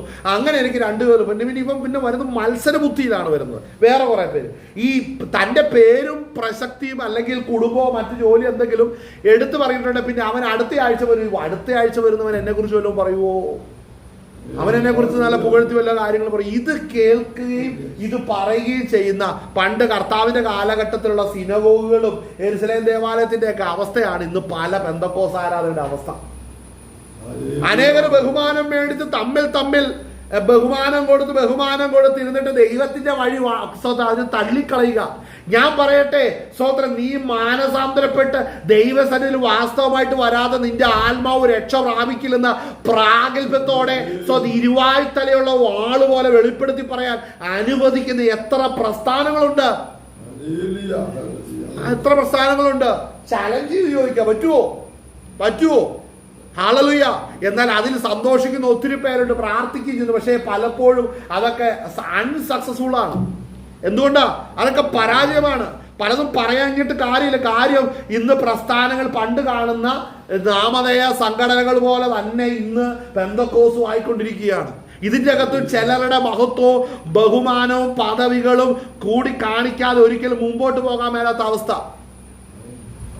അല്ലേ? ചിലർക്ക് ചില വീട്ടിൽ വന്നാലേ ആരാധന വെളിപ്പെടുള്ളൂ. ചില വീട്ടിൽ കൂടി വരുമ്പോൾ ചില വീടുകളിൽ നടത്തുന്ന മീറ്റിങ്ങുകൾക്കാണ് ഭയങ്കര, എല്ലാ പാസ്റ്റർമാരും ചെന്ന് നിരാന്നിരിക്കും അല്ലേ? ഭയങ്കര ആരാധനയും പ്രാർത്ഥനയും എല്ലാം കൂടി ഒരു നല്ലതായി. ഞാൻ ചിരിച്ചൊരു കാര്യം ചോദിക്കട്ടെ, സ്തോത്രം, ഹല്ലേലൂയ. ഈ വ്യക്തിയുടെ അടുത്ത് വന്നതിന് ഒറ്റ കാരണമല്ല, ഈ പണത്തിന്റെ കെയർ ഓഫിലല്ലേ അവിടെ ചെന്നത്, പദവിയുടെ കെയർ ഓഫിലല്ലേ ചെന്നത്. പക്ഷെ ഈ അവസ്ഥയ്ക്ക് മാറ്റം വരണം. ഹല്ലേലൂയ. മാറ്റം വന്നാൽ കൊള്ളാം, ഇല്ലെങ്കിൽ പ്രതിഫലം മേടിക്കാൻ ചെല്ലുമ്പോൾ ഈ കുറേ പേര് നരകത്തിൽ ചെന്ന് കാണും. ഞാൻ പറയാം, കഴിഞ്ഞ ഒരു കാലഘട്ടത്തിലുള്ള ഒത്തിരി പേര് നരകത്തിൽ ചെല്ലുന്ന കാര്യം അവരിൽ ഈ രക്ഷ, ഈ ക്രിയ നടന്നിട്ടില്ല. നിങ്ങളൊരു കാര്യം മനസ്സിലാക്കണം, എൻ്റെ ആത്മാവ്, എൻ്റെ എന്നല്ല നിങ്ങളെല്ലാവരും പറയണം, തൻ്റെ ആത്മാവിൻ്റെ രക്ഷയ്ക്ക് വേണ്ടി ദൈവപുത്രനാകുന്ന യേശു കർത്താവ് തേജസ്സിൽ നിന്ന് തേജസ്സിലേക്ക് യാത്ര, നമ്മൾ അവനെ അനുഗമിക്കുകയാണ്. എന്നാൽ അവനെ അനുഗമിക്കുന്നവർ തന്നെത്താൻ ത്യജിച്ച് തന്റെ ക്രൂശൊക്കെ എടുത്തുകൊണ്ട് വേണം അവനെ അനുഗമിക്കുവാനില്ലേ? അല്ലേ? ഒരുവൻ എന്നെ അനുഗമിക്കുവാൻ ഇച്ഛിച്ചാൽ എന്താണ് അനുഗമിക്കാൻ കാരണം?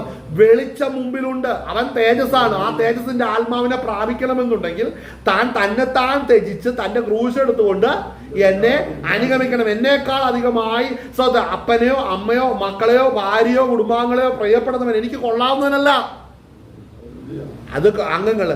എന്നേക്കാൾ അധികമായി ജോലിയെ സ്നേഹിക്കുന്നവരുണ്ട്, എന്നേക്കാൾ അധികമായി പണത്തെ സ്നേഹിക്കുന്നവരുണ്ട്, എന്നേക്കാൾ അധികമായി ജാതി വ്യവസ്ഥയെ സ്നേഹിക്കുന്നവരുണ്ട്. പെന്തക്കോസിന്റെ കാര്യം പറയുന്നേ അല്ലേ?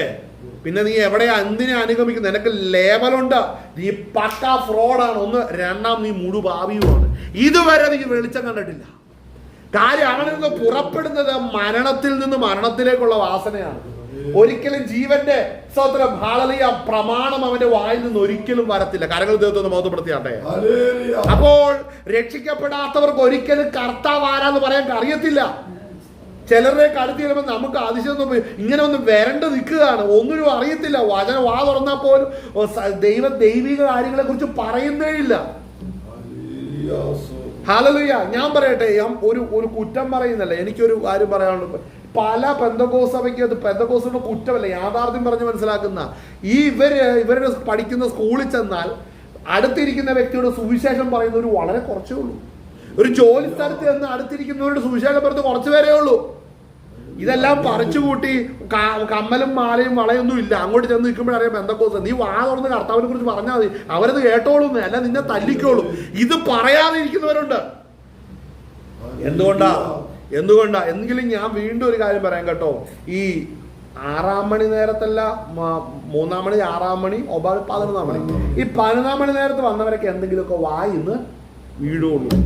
അല്ലാതെ 3 മണി നേരത്ത് വന്നവരൊക്കെ അവിടെ വെയിറ്റ് ഇട്ടിരിക്കുള്ളൂ. അവസാനം വന്നവൻ ചേട്ടാ രക്ഷിക്കപ്പെടണം കേട്ടോ, ഇതൊക്കെ ശരിയാണ്, രക്ഷിക്കപ്പെട്ടേ മതിയാകത്തുള്ളൂ, നിന്റെ പാപത്തെ നീ ഏറ്റുപറഞ്ഞ് യേശുവിന്റെ രക്തത്താൽ കഴുകപ്പെടണമെന്ന് പറയണമെന്നുണ്ടെങ്കിൽ അവസാനം വന്ന് പ്രത്യേകിച്ച് വലിയ ലാഭമൊന്നും നോക്കാതെ ഇരിക്കുന്നവനേ ഉള്ളൂ. ആമേൻ. അതുകൊണ്ട് അങ്ങനെ പറയാനുള്ള കൃപ ലഭിച്ചിട്ടുണ്ടെങ്കിൽ ഞാൻ നിങ്ങളോട് പറയാം, അത് വിട്ട് കളഞ്ഞേക്കരുത്. എല്ലാവരോടും സുവിശേഷം അറിയിച്ചോളൂ.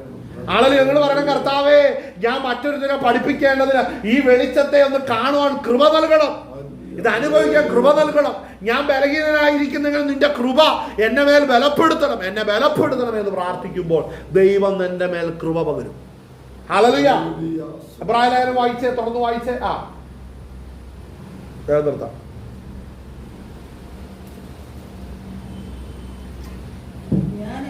നിന്റെ നാമത്തെ എന്റെ സഹോദരന്മാരോടും കീർത്തിക്കും, ഞാൻ നിന്നെ സ്തുതിക്കും എന്നും ഞാൻ അവനിൽ ആശ്രയിക്കും.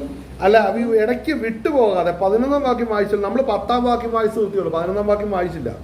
വിശുദ്ധീകരിക്കപ്പെടുന്നവർക്കും എല്ലാം ഒരുവനല്ലോ പിതാവ്. അതായത് വിശുദ്ധീകരിക്കുന്നവൻ യേശു ക്രിസ്തുവും വിശുദ്ധീകരിക്കപ്പെടുന്നവരും മനുഷ്യരുമാണ്. അവർക്ക് എല്ലാവർക്കും സ്വർഗത്തിലെ പിതാവ് നമുക്കും ക്രിസ്തുവിനും ഒരുമിച്ച് പിതാവാണ്. കർത്താവായ യേശു ക്രിസ്തുവിനും നമുക്കും എല്ലാം സ്വർഗത്തിലെ ദൈവം നമുക്ക് പിതാവാണ്. അല്ലേ? ഹല്ലേലൂയ. അവിടെ വായിച്ചെടുത്തത് അവൻ അവരെ സഹോദരന്മാർ എന്ന് വിളിക്കുവാൻ ലജ്ജിക്കാതെ. കണ്ട, ഇവിടെ ശ്രദ്ധിക്കണം, അത് ഹേതു എന്തുകൊണ്ടാണ്? അതായത് സ്വർഗത്തിലെ പിതാവ് പറഞ്ഞു, ഞാൻ നിന്റെ കരത്തിൽ ഏൽപ്പിക്കുന്നവർ, ഹല്ലേലൂയ, നികസ്തോത്രം, അവർ ഉയർക്കുമ്പോൾ അവരും നിന്റെ കരത്തിൽ ഏൽപ്പിക്കപ്പെട്ടവർ ഉയർപ്പിക്കപ്പെടണം. അതാണ് നിർണയിക്കപ്പെട്ടവർ, വിളിക്കപ്പെട്ടവരുടെ അടയാളം എന്ന് പറയുന്നത്. മനസ്സിലാവുന്നല്ലോ? തെരഞ്ഞെടുക്കപ്പെട്ടവരെ പുത്രന്റെ കയ്യിൽ ഏൽപ്പിച്ചിരിക്കുന്നു. പുത്രന്റെ ഡ്യൂട്ടി എന്നാന്നറിയാം? പുത്രന്റെ ഡ്യൂട്ടി എന്നാ നമുക്ക് എടുക്കാം. നമുക്ക് യോഹന്നാൻ എഴുതിയ സുവിശേഷം മഹാപുരോഹിത പ്രാർത്ഥന എടുത്ത് വായിച്ചേ. ഹല്ലേലൂയ. അതിന്റെ 17-ാം വാക്യം, 17-ാം അധ്യായം. ഇത് സംസാരിച്ചിട്ട് യേശു സ്വർഗത്തിലേക്ക് നോക്കി പറഞ്ഞത് എന്തെന്നാൽ, പിതാവേ. ഇവിടെ ശ്രദ്ധിക്കണം, ഞാൻ പറയട്ടെ, നമുക്ക് വേണ്ടി ആരെങ്കിലും ഭൂമി പ്രാർത്ഥിച്ചോന്ന് ചോദിച്ചാ ആരും പ്രാർത്ഥിച്ചില്ലെങ്കിൽ എന്റെ കർത്താവ് എനിക്ക് വേണ്ടി പ്രാർത്ഥിച്ചിട്ടുണ്ട്. മനസ്സിലാകുന്നുണ്ടോ? ചിലര് വന്നിട്ട് എനിക്ക് വേണ്ടി പ്രാർത്ഥിച്ചില്ല, എനിക്ക് വേണ്ടി ജാഗരിച്ചില്ല. നീ ഇനി അത് പറയരുത് രക്ഷിക്കപ്പെട്ടാണെന്ന്. ഈ 17-ാം അധ്യായം എടുത്തു വെച്ച് വായിക്കണം. നിനക്ക് വേണ്ടി കർത്താവ് മധ്യസ്ഥ വഹിച്ചത് എവിടെ ഇരുന്ന്? സ്വർഗത്തിൽ ഇരുന്നോണ്ടല്ല, ഭൂമിയിൽ ഇരുന്നോണ്ടാ, ഈ മണ്ണിൽ ഇരുന്നോണ്ടാണ് അവൻ. സ്വന്തം കർത്താവായ യേശു ക്രിസ്തു നിനക്ക് വേണ്ടി മധ്യസ്ഥതയണച്ചത്. അല്ലേ? വായിച്ചേ. ഇത് പറഞ്ഞിട്ട് ഇത് സംസാരിച്ചിട്ട് യേശു സ്വർഗ്ഗത്തിലേക്ക് നോക്കി പറഞ്ഞത് എന്തെന്നാൽ, ഇവിടെ ശ്രദ്ധിക്കണം, സ്വർഗത്തിലേക്ക് നോക്കി പ്രാർത്ഥിച്ചതാണോ? അതിനെന്താ കാരണം? പുത്രന് പിതാവിനോട് പ്രാർത്ഥിക്കേണ്ട കാര്യമുണ്ടോ? ഉണ്ടോ? ഇല്ല. പറഞ്ഞാ മതി. പക്ഷെ നമുക്ക് പറഞ്ഞാൽ മതി പറ്റുമോ? പ്രാർത്ഥിക്കണം. എന്നാൽ ഞാൻ പറയട്ടെ, നമ്മൾ പറഞ്ഞാൽ കേൾക്കുന്ന ഒരു സമയമുണ്ടോ? ഉണ്ടോ? എപ്പോഴാ? എപ്പോഴാ? എപ്പോഴാ? പുത്രനാകുന്ന യേശു ക്രിസ്തു ഭൂമിയിൽ ഇരുന്ന് പിതാവിനോട് പറഞ്ഞു, അല്ലേ? അങ്ങനെയല്ലേ വായിക്കുന്നേ? പറഞ്ഞു. പുത്രനാകുന്ന കർത്താവ് സ്വർഗത്തിലേക്ക് നോക്കി പ്രാർത്ഥിച്ചില്ല, പറഞ്ഞു എന്നാണ് പറഞ്ഞിരിക്കുന്നത്. അങ്ങനെയാണെങ്കിൽ ഹല്ലേലൂയ, മനസ്സിലാക്കേണ്ട ഒരു കാര്യമുണ്ട്. നമുക്ക് ഇന്നത് അങ്ങനെ പറയാൻ പറ്റുമോ? പറയാൻ പറ്റില്ല. കാര്യം നമ്മൾ പിതാവിനെ നേരിട്ട്, നമ്മൾ പരിശുദ്ധാത്മാവിലാണ്. നമ്മൾക്ക് അന്യഭാഷ നമുക്ക് നൽകിയിട്ടുണ്ട്. അന്യഭാഷയിൽ പ്രാർത്ഥിക്കുമ്പോൾ നമ്മുടെ ആത്മാവ് പ്രാർത്ഥിക്കുന്നു. പ്രാർത്ഥിക്കുന്ന നമുക്കറിയത്തില്ല നമ്മൾ എന്തിനു വേണ്ടിയാണ്. നമ്മുടെ ആത്മാവ് പ്രാർത്ഥിക്കുകയാണ് ചെയ്യുന്നത്. മനസ്സിലാവുന്നുണ്ടോ? നമ്മുടെ ആത്മാവ് പ്രാർത്ഥിക്കുമ്പോൾ അത് ദൈവഹിത പ്രകാരം പ്രാർത്ഥിക്കുന്ന, പിതാവിന്റെ ഇഷ്ടത്തിനൊത്തവണ്ണ പരിശുദ്ധാത്മാവ് നമ്മളിരുന്ന് പ്രാർത്ഥിക്കുന്നത്. ശ്രദ്ധിക്കണം, നമുക്ക് വേണ്ടി പ്രാർത്ഥിക്കുന്നത് പിതാവിന്റെ ഇഷ്ടപ്രകാരമാണ്. പിതാവിന്റെ ഇഷ്ടം നമ്മുടെ കാര്യത്തിൽ എന്താണെന്ന് നമുക്കറിയത്തില്ല. നിങ്ങൾ ശ്രദ്ധിച്ചിട്ടുണ്ടോ? നിങ്ങളൊക്കെ അത് അനുഭവിച്ചിട്ടുണ്ടെന്ന് എനിക്കറിയത്തില്ല. നമ്മൾ ചില പ്രതിസന്ധി നിറഞ്ഞ സമയത്ത് ഇരുന്ന് നമ്മൾ പ്രാർത്ഥിക്കുന്ന വിഷയത്തിൽ ആ ഒരു മാറ്റം ഉണ്ടാവില്ല. പക്ഷെ നമ്മൾ ആ പ്രാർത്ഥിച്ചു കഴിയുമ്പോൾ നമ്മൾ പ്രതീക്ഷിക്കാത്ത വേറെ ചില കാര്യങ്ങൾ നടക്കുകയും ചില പ്രത്യേക അനുഭവങ്ങൾ വരികയും ചെയ്തു കേട്ടിട്ടുണ്ടോ? അതിതാണ് അതിന്റെ പിന്നിലെ കാരണം. ദൈവഹിത പ്രകാരം ആ സമയങ്ങളിൽ നടത്തപ്പെടേണ്ടത് മറ്റു ചില കാര്യങ്ങളാണ്. ഞാൻ ചിന്തിക്കുന്ന പോലെയല്ല. മനസ്സിലാക്കണം. ഇവിടെ ഞാൻ നിങ്ങളോട് പറയാം, കർത്താവിന് ആ നേരത്ത് പറഞ്ഞാൽ മതി. എന്നാൽ ഒരു കാര്യമുണ്ട്. എന്നാൽ പിതാവിന്റെ മുഖം മറഞ്ഞ ഒരു സമയമുണ്ടോ പുത്രന്? എപ്പോഴാ? അപ്പോഴെന്താ പറഞ്ഞേ? എന്റെ പിതാവ്, നീ എന്നെ കൈവിട്ട് എന്റെ വാക്ക് നീ കേൾക്കാതെയും, അല്ലേ? അവിടെ പറയുന്ന ഒരു ഭാഗം നമ്മുടെ വ്യക്തമായിട്ട് കാണുന്നുണ്ട്. അപ്പോൾ ക്രൂശീകരണത്തിന്റെ സമയത്ത് അത് മറഞ്ഞു. മനസ്സിലാകുന്നുണ്ടോ? അതുവരെ കർത്താവിന് പറഞ്ഞാൽ മതിയായിരുന്നു. ഹല്ലേലൂയ. അപ്പോൾ അത് ഞാൻ ഇപ്പൊ ക്രിസ്തുവിനെ കുറിച്ച് നമ്മൾ ആദ്യത്തെ ഇനി റിസറക്ഷന്റെ കാരണം എന്നാന്ന് ചോദിച്ചു കഴിഞ്ഞാൽ, പുത്രനാകുന്ന കർത്താവിനെ താൻ ദ്രവത്വം കാണുവാൻ സമ്മതിക്കില്ലെന്ന് ഇത് ആരാ പറഞ്ഞേ? ഇത് പിതാവാ പറഞ്ഞു. അതായത് തന്റെ മടിയിലിരിക്കുന്ന ഏകജാതനെ ലോകത്തിലേക്ക് അയച്ചു, അവൻ മരിച്ചടക്കപ്പെട്ടു. എന്നാൽ അവനെ ദ്രവത്വം കാണുവാൻ സമ്മതിക്കാത്തതുകൊണ്ടാണ് 3-ാം ദിവസം അവനെ മരണത്തിൽ നിന്ന് ഉയർപ്പിച്ചത്. ആമേൻ. നമ്മളോടുള്ള വാഗ്ദത്തം നിവർത്തിക്കാൻ പുത്രനെ സമർപ്പിച്ചു. പുത്രനെ വീണ്ടെടുക്കേണ്ടതിന് പുത്രനോടുള്ള വാഗ്ദത്തം നമുക്ക് മുമ്പേ പിതാവ് പുത്രന് കൊടുത്തു. ഇങ്ങനെയാണ് ഇന്റർ കണക്ട് ചെയ്താണെന്ന് ഓർക്കണം ഇതിന്റെ കാര്യങ്ങൾ നിൽക്കുന്നത്. ഹല്ലേലൂയ. നമ്മളെ വീണ്ടെടുക്കാൻ നമ്മളോടുള്ള വാഗ്ദത്തം വെളിപ്പെടുത്തുവാൻ പിതാവ് പുത്രനെ അയച്ചു. അങ്ങനെ നമ്മളുടെ വീണ്ടെടുപ്പ് സാധിപ്പിച്ചു കഴിഞ്ഞപ്പോൾ പുത്രനോടുള്ള പിതാവിന്റെ വാഗ്ദത്തമുണ്ട്. അത് പുത്രനെ അയക്കുന്നതിന് മുമ്പേ പിതാവ് പുത്രനോട് പറഞ്ഞതാണ്. അത് നിവർത്തിക്കപ്പെടുന്ന സമയത്ത് പുത്രനെ വീണ്ടെടുക്കുകയാണ്. അപ്പൊ നമ്മളെ വീണ്ടെടുക്കേണ്ടതിന് പുത്രനെ കൊടുത്തു. സഹോദരൻ, വീണ്ടും നമ്മളെ ഉയർപ്പിക്കേണ്ടതിന് പുത്രനെ ഉയർപ്പിക്കണം. ഇതെല്ലാം ചെയ്ത് പുത്രൻ സകലത്തിന് അധിപതിയും കർത്താവുമായിട്ട് സ്വർഗത്തിൽ ഇരിക്കുമ്പോൾ നമുക്ക് എന്നിട്ട് കർത്താവെ നീ ഇതൊക്കെ ചെയ്യേണ്ടതായിരുന്നു അറിയാം. കാര്യം പിതാവ് ഞങ്ങളെല്ലാം സ്നേഹിച്ചു. അങ്ങനെ പറയാൻ പറ്റില്ല. കാരണം എന്നാണെന്നറിയോ? ന്യായവിധി മുഴുവൻ ആർക്കാ കൊടുത്തിരിക്കുന്നത്? പുത്രനാ കൊടുത്തിരിക്കുന്നത്. അതുകൊണ്ട് പുത്രനെ ബഹുമാനിക്കാതെ ആർക്കും പിതാവിന്റെ അടുക്കൽ ചെല്ലാൻ പറ്റും. നമ്മൾ പുത്രനെയാണ് അറിഞ്ഞത്. പുത്രനാകുന്ന കർത്താവായ യേശു ക്രിസ്തു പിതാവിനെ കുറിച്ച് പറഞ്ഞതേ നമ്മൾ കേട്ടിട്ടുള്ളൂ, നമ്മൾ അറിഞ്ഞിട്ടുള്ളൂ. ഈ ലോകത്തിൽ പിതാവിനെ കുറിച്ച് എന്തെങ്കിലും അറിഞ്ഞിട്ടുണ്ടെങ്കിൽ അത് യേശു ക്രിസ്തു പറഞ്ഞ വചനങ്ങളെ ഉള്ളൂ. മനസ്സിലാകുന്നുണ്ടോ? അത് അവിടെ ശ്രദ്ധിക്കണം. അപ്പോൾ കർത്താവായ യേശു ക്രിസ്തു അവിടെ പറയുന്ന മഹാപുരോഹിത പ്രാർത്ഥനയ്ക്കകത്ത് അവിടെ പറയുന്ന കാര്യം ശ്രദ്ധിക്കണം. എന്താണ് പുത്രന്റെ ഡ്യൂട്ടി? എന്താണ് ഡ്യൂട്ടി? അത് കർത്താവിന്റെ പ്രാർത്ഥനയ്ക്കകത്തുണ്ട്. തുടർന്ന് വേഗം വായിച്ചേ. ഇടയ്ക്ക് ഞാൻ പലപ്പോഴും കയറിയത് ഈ ഓരോ വാക്കിനും പല അർത്ഥങ്ങളുണ്ട്. അതാ ഞാനത് എടുത്തെടുത്ത് വായിച്ചേ. യേശു സ്വർഗ്ഗത്തേക്ക് നോക്കി പറഞ്ഞത് എന്തെന്നാൽ, വായിച്ചോ. പിതാവേ, നാഴിക വന്നിരിക്കുന്നു, നിന്റെ പുത്രൻ നിന്നെ മഹത്വപ്പെടുത്തേണ്ടതിന് പുത്രനെ മഹത്വപ്പെടുത്തണമേ. ഇവിടെ ശ്രദ്ധിക്കണം, ആ വാക്യം ശ്രദ്ധിച്ചോ. അവിടെ വായിക്കുന്നു, നിന്റെ പുത്രൻ നിന്നെ മഹത്വപ്പെടുത്തേണ്ടതിന്. അതെങ്ങനെ നടക്കും? പിതാവിന്റെ മഹത്വം വെളിപ്പെടുത്തണമെന്നുണ്ടെങ്കിൽ പുത്രൻ എവിടെ ചെല്ലണം? പിതാവിന്റെ സന്നിധി ചെല്ലണം. പിതാവിന്റെ തേജസ്സാണ് പുത്രന്റെ തേജസ്. ഈ മഹത്വം എന്ന് പറയുന്നത് എന്താണെന്നറിയാമോ? തേജസ്സാ കേട്ടോ. ഈ മഹത്വം വെളിപ്പെടുത്തണം എന്ന് പറഞ്ഞാൽ വെളിച്ചം വെളിപ്പെടുത്തണമെന്നാ. അതായത് പിതാവിന്റെ വെളിച്ചം എന്നിൽ വെളിപ്പെടുത്തേണ്ടത്. ആ വെളിച്ചം സൂര്യന്റെയും ചന്ദ്രന്റെയും നക്ഷത്രങ്ങളുടെയും ലൈറ്റിന്റെ ഒന്നും വെളിച്ചമല്ല. വെളിച്ചം എന്ന് പറയുന്നത് മനസ്സിലാക്കേണ്ട ഒരു കാര്യമാണ്. ആ തേജസ്, സൂര്യനെ ഉണ്ടാക്കിയത് ആ തേജസ്സിൽ നിന്നാണ്. ചന്ദ്ര നക്ഷത്ര മണ്ഡലങ്ങളെ ഉണ്ടാക്കിയത് ആ തേജസ്സിൽ നിന്നാണ്. ഉളവാക്കപ്പെട്ട സൃഷ്ടിക്ക് ഒരിക്കലും സൃഷ്ടാവിനെ വെളിപ്പെടുത്താൻ പറ്റത്തില്ല. പറ്റുമോ? സൃഷ്ടിക്ക് ഒരിക്കലും സൃഷ്ടാവിനെ വെളിപ്പെടുത്താൻ പറ്റത്തില്ല. സൃഷ്ടാവിന്റെ കരവിരുദ്ധ സൃഷ്ടിയിൽ കാണാൻ കഴിയും, ഒരിക്കലും സൃഷ്ടിക്ക് ഒരിക്കലും സൃഷ്ടാവിനെ കാണാൻ കഴിയത്തില്ല. അങ്ങനെയാണെങ്കിൽ സൂര്യനെയോ ചന്ദ്രനെയോ നക്ഷത്രങ്ങൾക്കൊക്കെയും സൃഷ്ടാവിന്റെ തേജസ് കാണിക്കാൻ പറ്റും. പക്ഷെ സൃഷ്ടിയെ നോക്കി സൃഷ്ടാവിന്റെ തേജസ് കാണാൻ പറ്റത്തില്ല. പറ്റുമോ? ആളല്ല, ഇതാണ് തിയോളജി എന്ന് പറയുന്നത്. പ്യുവർ തിയോളജി എന്ന് പറയുന്നത് ഈ പറഞ്ഞ കാര്യമാണ്. മനസ്സിലാവുന്നുണ്ടോ? ഇതൊക്കെ നിങ്ങൾ പറയാൻ കർത്താവ് കൃപ നൽകട്ടെ. ഇവിടെ ശ്രദ്ധിക്കണം, ഈ പദം ശ്രദ്ധിച്ചോ. ഇത് ഞാനിപ്പോ എത്ര നേരം ആ ഒരു ഒറ്റ വാക്ക് പറഞ്ഞുകൊണ്ടിരിക്കുന്ന അറിയോ? കാര്യം അതിന്റെ ആഴം അത്രമേൽ ഡീപ്പാണ്, വളരെ ഡീപ്പാണ് ആ പദം. അവിടെ വായിക്കുന്നത് എന്താണ്? സ്തോത്രം, നിന്റെ പുത്രൻ നിന്നെ മഹത്വപ്പെടുത്തേണ്ടതിന്, അല്ലേ? നിന്റെ പുത്രൻ നിന്നെ മഹത്വപ്പെടുത്തണം. തിരിച്ചറിയണം, ഈ മഹത്വം ഈ ഭൂമിയിൽ ആരെങ്കിലും കണ്ടിട്ടുണ്ടോ? ഉണ്ടോ? പിതാവിന്റെ മഹത്വം ഭൂമിയിൽ ആരെങ്കിലും കണ്ടിട്ടുണ്ടോ? ഇത് പറയുന്ന സമയത്ത് ആരെങ്കിലും കണ്ടിട്ടുണ്ടോ? ഇല്ല. എന്നാൽ ഇന്ന് നമുക്കറിയാവോ ഈ മഹത്വം എങ്ങനെയാണ്? ഇവിടെ ഇത് ശ്രദ്ധിക്കുക, ഞാൻ പറയാം, നമ്മൾ തെറ്റായിട്ട് പറയരുത്. നമ്മൾ ഇന്ന് അറിയുന്നത്, ഈ തേജസ് അറിയുന്നത് എങ്ങനെയാണെന്ന് അറിയാവോ? ഇന്ന് മൂടുപടം ഇട്ടോണ്ടാ കാണുന്നത്. മനസ്സിലായോ? ഇന്ന് കണ്ണാടി കടമൊഴിയായിട്ടാ കാണുന്നത്. എന്നാൽ ഇത് അഭിമുഖമായിട്ട് കാണും, മുഖാമുഖമായിട്ട് കാണും. ഏത്? ഈ പിതാവിന്റെ തേജസ്. അപ്പോൾ ഈ തേജസ് നമ്മളെല്ലാവരും കാണണം. അതിനാര് പ്രാർത്ഥിക്കണം? പുത്രൻ പ്രാർത്ഥിക്കണം. പുത്രൻ പ്രാർത്ഥിക്കുക എന്ന് നമ്മൾ പറഞ്ഞാലും പുത്രൻ അത് പറഞ്ഞാൽ മതി. അത് പറയുമ്പോഴും ഈ പറയുന്ന കാര്യത്തിന്റെ പൂർണ്ണ നമ്മൾ വെളിപ്പെടുത്തണം. അതുകൊണ്ടാണ് പറയുന്നത് ഈ മഹത്വം എപ്പോഴാണ് വെളിപ്പെടുന്നത് അറിയാവോ? പിതാവിന്റെ തേജസ്. അതുകൊണ്ട് അവിടെ നമ്മൾ വായിക്കുമ്പോഴാണ് അതിന്റെ കൂടെ നമ്മൾ ആ എപ്പോഴും എടുക്കുന്ന സ്ഥിരം വാക്ക് ആ 2 കൊരിന്ത്യർ 3-ാം അധ്യായം ഏറ്റവും അവസാനത്തെ വാക്യം ഒന്ന് വായിച്ചേ. നമ്മളത് എല്ലാ ഞായറാഴ്ച ഇപ്പൊ എടുക്കാറുണ്ടത്. കാര്യം അത് അത്ര സെൻസിറ്റീവായിട്ടൊരു വാക്യമാണത്.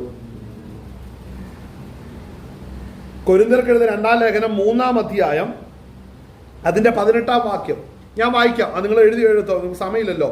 എന്നാൽ എന്നാൽ മൂടുപടം നീങ്ങിയ മുഖത്ത് കർത്താവിന്റെ തേജസ്സിനെ കണ്ണാടി പോലെ പ്രതിബിംബിക്കുന്നവരായ നാം എല്ലാവരും ആത്മാവാകുന്ന കർത്താവിന്റെ ദാനമായി തേജസ്സിന്മേൽ തേജസ് പ്രാപിച്ച് അതേ പ്രതിമയായി രൂപാന്തരപ്പെടുന്നു. കണ്ടോ? ആ ഒറ്റ വാക്യത്തിൻ്റെ അകത്ത് എന്തൊക്കെ കാര്യങ്ങൾ നടക്കുന്നുണ്ട്. എന്നാൽ മൂടുപടം നീങ്ങിയ മുഖത്തും, നമ്മുടെ മൂടുപടം നീങ്ങുന്നപ്പോഴാണെന്നറിയാവോ? ഈ ശരീരം രൂപാന്തരപ്പെടുമ്പോൾ മൂടുപടം നീങ്ങി.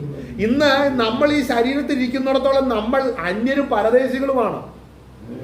ഈ ശരീരത്തിൽ ഇരിക്കുന്നിടത്തോളം നമ്മൾ അന്യരും പരദേശികളുമാണ് ക്രിസ്തുവിന്റെ സന്നിധിയിൽ. മനസ്സിലാകുന്നുണ്ടോ? എന്നാൽ നമ്മൾ കർത്താവിന്റെ ഭവനക്കാരനായി തീരണമെന്നുണ്ടെങ്കിൽ ഈ മൂടുപടം നമ്മളിൽ നിന്ന് മാറണം. ഈ ദ്രവത്വമുള്ള ശരീരം മാറി അദ്രവത്വമുള്ള ശരീരം പ്രാപിക്കണം. അങ്ങനെ മരണം നീങ്ങി ജയം വന്നിരിക്കുന്നു എന്ന് പറയുവാൻ, കർത്താവിടെ കയറി വരുവാൻ പറയുന്നത് വരെയും നമ്മൾ ഈ സ്തോത്രം മൂടുപടത്തിന് കീഴിലിരിക്കുകയാണ്. എന്നാൽ ഇവിടെ പറയുന്ന വാക്ക് മൂടുപടം നീങ്ങിയ മുഖത്ത് കർത്താവിന്റെ തേജസ്സിനെ കണ്ണാടി പോലെ പ്രതിബിംബിക്കുന്നവരായ നാം എല്ലാവരും ആത്മാവാകുന്ന കർത്താവിന്റെ ദാനമായി തേജസ്സിന്മേൽ കണ്ടോ? അപ്പോൾ അതേ സ്തോത്രം അപ്പോൾ നമ്മൾ അതേ തേജസ് പ്രാപിച്ച്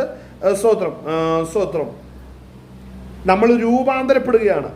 അപ്പോൾ ഈ രൂപാന്തരം നമ്മളിൽ വരുന്നതിനെ കുറിച്ച്, ഇത് വരുന്നതിനെ കുറിച്ച് പൗലോസ് അപ്പോസ്തലൻ ആത്മാവിൽ ദർശിക്കുകയാണ്. ഇതാണ് നടക്കാൻ പോകുന്നത്. അതായത് നമ്മുടെ തേജസ് എവിടെ നിന്നാണെന്നറിയോ? പുത്രന്റെ മുഖത്തു നിന്നുള്ള തേജസ്സാണ്. ഇത് ശ്രദ്ധിക്കണേ. ഇനി ഞാൻ കണക്ട് ചെയ്തൊരു കാര്യം കൂടെ പറയും. ശ്രദ്ധിക്കണം, പുത്രന്റെ മുഖത്തുള്ള തേജസ്സാണ് നമ്മളെ തേജസ്, അല്ലേ? അത് നമ്മളിൽ വരാൻ പുത്രൻ എന്താ ചെയ്യുന്നത്? തേജസ്സിൽ നിന്ന് തേജസ്സിലേക്ക് നടക്കുകയാണ് ചെയ്തത്, അല്ലേ?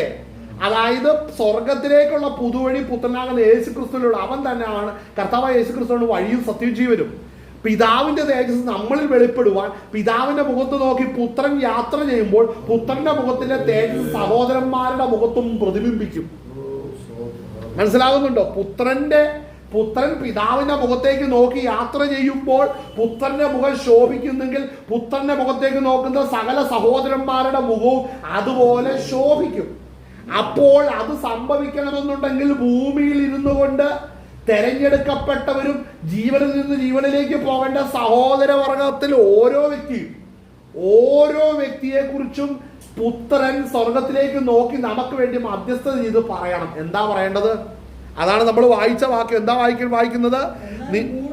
നീങ്ങിയ മുഖത്ത് കർത്താവിന്റെ തേജസ്സിനെ കണ്ണാടി പോലെ പ്രതിബിംബിക്കുന്നവരായി നാം എല്ലാവരും ആത്മാവാകുന്ന കർത്താവിന്റെ ദാനമായി തേജസ് പ്രാപിച്ച് അതേ പ്രതിമയായി രൂപാന്തരപ്പെടുന്നു. അതായത് നമ്മുടെ അകത്തിരിക്കുന്ന നമ്മുടെ വിൻസെന്റിന്റെ ആത്മാവ് തേജസ് പ്രാപിക്കുവാനാണ് പരിശുദ്ധാത്മാവിനെ നൽകിയത്. പരിശുദ്ധാത്മാവാണ് എൻ്റെ ആത്മാവിനെ ക്രിസ്തുവിന്റെ പിന്നാലെ അനുഗമിപ്പിക്കുന്നത്. എൻ്റെ ആത്മാവ് പരിശുദ്ധാത്മാവിനെ അനുസരിക്കുമ്പോൾ പരിശുദ്ധാത്മാവ് ക്രിസ്തുവിന്റെ വഴിയാണ് വെളിപ്പെടുത്തുന്നത്. അങ്ങനെ ഞാൻ പരിശുദ്ധാത്മാവിന്റെ വഴിയെ അനുഗമിക്കുമ്പോൾ പുത്രന്റെ തേജസ് എന്നിലേക്ക് വരും. അങ്ങനെ അതുകൊണ്ട് അതിനൊക്കെ കാരണമാക്കി തീർക്കുന്ന പരിശുദ്ധാത്മാവില്ലാതെ ഒരു വ്യക്തി സ്വർഗത്തിൽ പോകത്തില്ല, ഒരു ശരീരം രൂപാന്തരപ്പെടുകയില്ല. പരിശുദ്ധാത്മാവിഷയം പ്രാപിക്കാത്ത ഒരു വ്യക്തി സ്വർഗത്തിന്റെ പടി കാണത്തില്ല. കാര്യം അവരിൽ ആ ക്രിയ നടന്നിട്ടില്ല. ഹല്ലേലൂയ. അപ്പോൾ ഈ യാഥാർത്ഥ്യം നമ്മൾ തിരിച്ചറിയണം.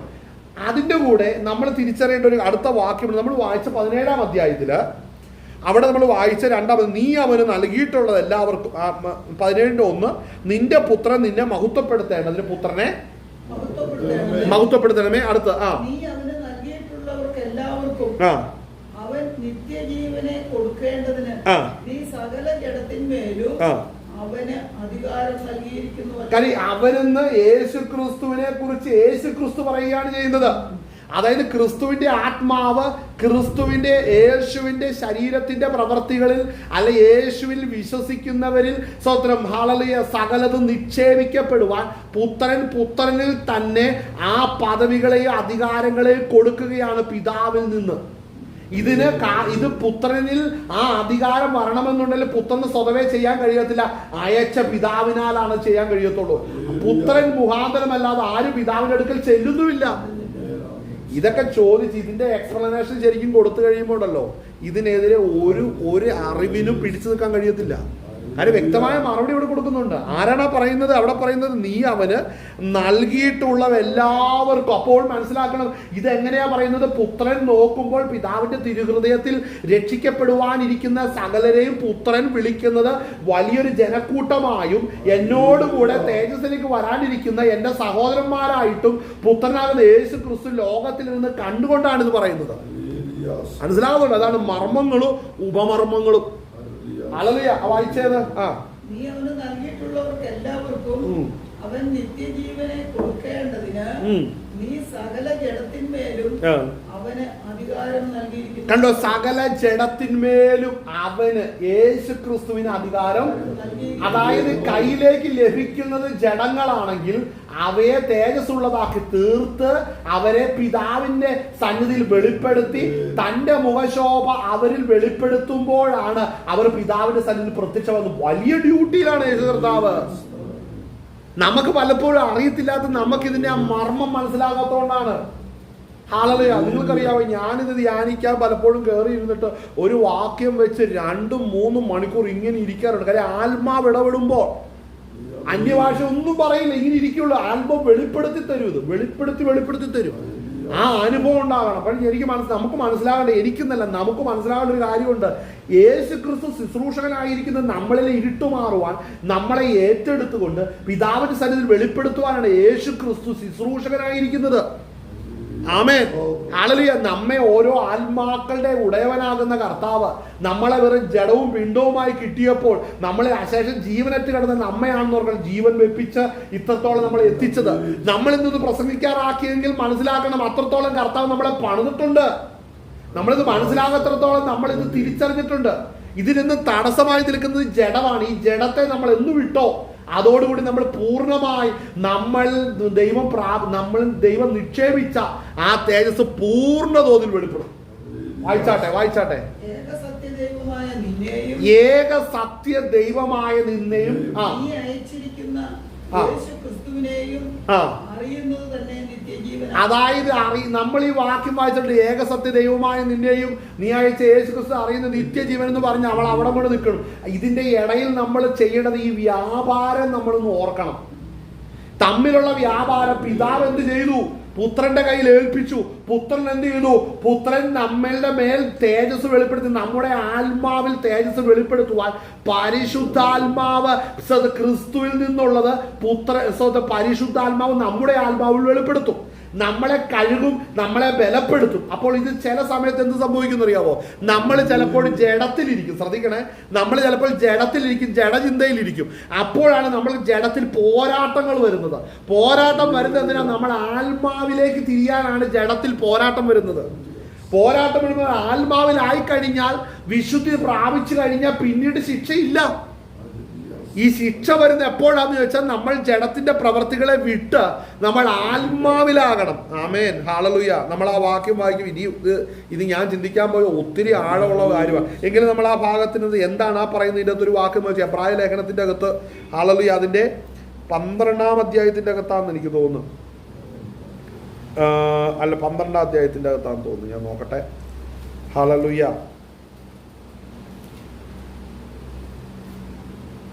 അതിൻ്റെ 12-ാം അധ്യായം അതിൻ്റെ 10-ാം വാക്യം വായിക്കാം. 10ഉം 11ഉം.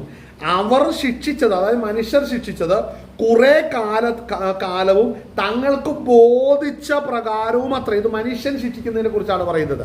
കാര്യം അവര് ഒരു കുഞ്ഞിനെ ശിക്ഷിക്കുന്നത് അവരാഗ്രഹിക്കുന്ന രീതി. ചിലപ്പോൾ അറിഞ്ഞം പുറഞ്ഞം തല്ലും. കഴിഞ്ഞ ദിവസം കണ്ടില്ലേ, പിള്ളേരെ വലിച്ച് അവിടെ തോട്ടിലും ആറ്റിലൊക്കെ വലിച്ചെറിയുന്ന അവസ്ഥയിലൊക്കെ. അത്രയൊക്കെ ഉള്ളൂ. അതായത് മനുഷ്യന്റെ പേരന്റിങ് ദൈവം അംഗീകരിക്കുന്നില്ല. മനുഷ്യൻ സ്വന്തം ആ കുഞ്ഞുങ്ങളെ വളർത്തുന്ന വിധം ഒരിക്കലും സ്വർഗം എടുക്കുന്നില്ല. കാര്യം അത് എടുത്ത് വായിക്കാൻ, അതിന്റെ 10-ാം വാക്യം നമ്മൾ വായിച്ചു. അവർ ശിക്ഷിച്ചത് കുറെ കാലവും തങ്ങൾക്ക് ബോധിച്ച പ്രകാരവും അത്ര. അടുത്ത വാക്ക് ശ്രദ്ധിച്ചോണം. അവനോ, ആര്? സ്വർഗത്തിലെ കർത്താവ്. അവനോ നാം അവന്റെ വിശുദ്ധി പ്രാപിക്കേണ്ടതിന്. അപ്പൊ അവനോ എന്ന് പറയുമ്പോൾ ആരാണ്? അവന്റെ വിശുദ്ധി എന്ന് പറയുമ്പോൾ പുത്രന്റെ വിശുദ്ധിയാണ് നമ്മൾ പ്രാപിക്കുന്നത്. അപ്പൊ പുത്രൻ എന്ത് ചെയ്യുന്നറിയാവോ? അവൻ പറയുന്നത് അവനോ നാം അവന്റെ വിശുദ്ധി പ്രാപിക്കേണ്ടതിന് നമ്മുടെ ഗുണത്തിനായി തന്നെ ശിക്ഷിക്കുന്നു. അല്ലേ? അവിടെ സ്തോത്രം. അതിന് വായിക്കുന്നത് എന്താ? നാം അവന്റെ വിശുദ്ധി പ്രാപിക്കേണ്ടതിന്. അപ്പോ നമ്മളിൽ പുത്രൻ പ്രതീക്ഷിക്കുന്ന വിശുദ്ധി നമ്മളിൽ വന്നാൽ പിന്നെ അടിയും ബഹളവും ഇല്ല, പിന്നെ പോരാട്ടമില്ല. അതായത് നമ്മുടെ ജീവിതത്തിൽ പുത്രൻ ആഗ്രഹിക്കുന്ന വിധത്തിൽ വിശുദ്ധി നമ്മളിൽ വന്നു കഴിഞ്ഞാൽ പിന്നീട് ഈ അപ്പോഴാണ് നമ്മൾ വായിച്ച സ്തോത്രം എവിടെ? റോമാലേഖനം 8-ാം അധ്യായത്തിന്റെ നിർണയപ്രകാരം വിളിക്കപ്പെട്ട സർവ്വതും നന്മയ്ക്കായി. അതെപ്പോഴാണ് നന്മയ്ക്കായി കൂടി വ്യാപരിക്കുന്നത്? നമ്മളിൽ ക്രിസ്തുവിന്റെ വിശുദ്ധി വന്നു കഴിഞ്ഞാൽ പിന്നീട് നമുക്ക് സകലം നന്മയ്ക്കായി തീരും. എന്നാൽ ഈ നന്മ വരുന്നത് വരെ, വിശുദ്ധി വരുന്നത് വരെയും നമ്മൾ എന്ത് ചെയ്യും? ദൈവത്തിന്റെ ശിക്ഷാ നടപടി നമ്മുടെ ജീവിതത്തിൽ കൂടെ വന്നുകൊണ്ടിരിക്കും. നമ്മൾ വിശുദ്ധി പ്രാപിച്ചു കഴിഞ്ഞാൽ പിന്നീട് ശിക്ഷയില്ല. നമ്മൾ വെക്കുന്ന അളവിലല്ല നമ്മുടെ വിഷയത്തിരിക്കുന്നത്. നമ്മുടെ ആത്മാവിന്റെ യഥാർത്ഥ സ്ഥിതി അറിയുന്നത് ക്രിസ്തുവാണ്. നമ്മൾ ഏത് വിധത്തിൽ ഞാൻ പറഞ്ഞു ഞാൻ നല്ലവനാണെന്ന് പറഞ്ഞ എല്ലാവരുടെയും കേൾവിയിൽ അത് കൊള്ളാം. പക്ഷെ ഞാൻ നല്ലവനാണോ എന്ന് അറിയുന്നത് ക്രിസ്തുവാണ്. കാരണം എൻ്റെ ആത്മാവിന്റെ വിശുദ്ധി കാണുന്നത് ക്രിസ്തുവാണ്.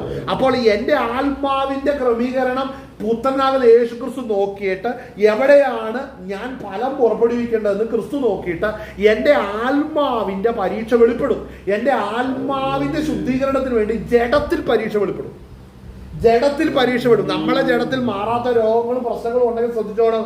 ഇന്നും നിന്റെ ക്രിസ്തീയ ജീവിതത്തിൽ എന്ന് പറഞ്ഞാൽ നിന്റെ ആത്മീകത്തിൽ, ആത്മാവിൽ ക്രമീകരണം വരുവാൻ പുത്രൻ ആഗ്രഹിക്കുന്നുണ്ട്. അതുകൊണ്ടാണ് ഈ നിലവാരത്തിലുള്ള പരീക്ഷ ജീവിതത്തിൽ കടന്നു വരുന്നത്.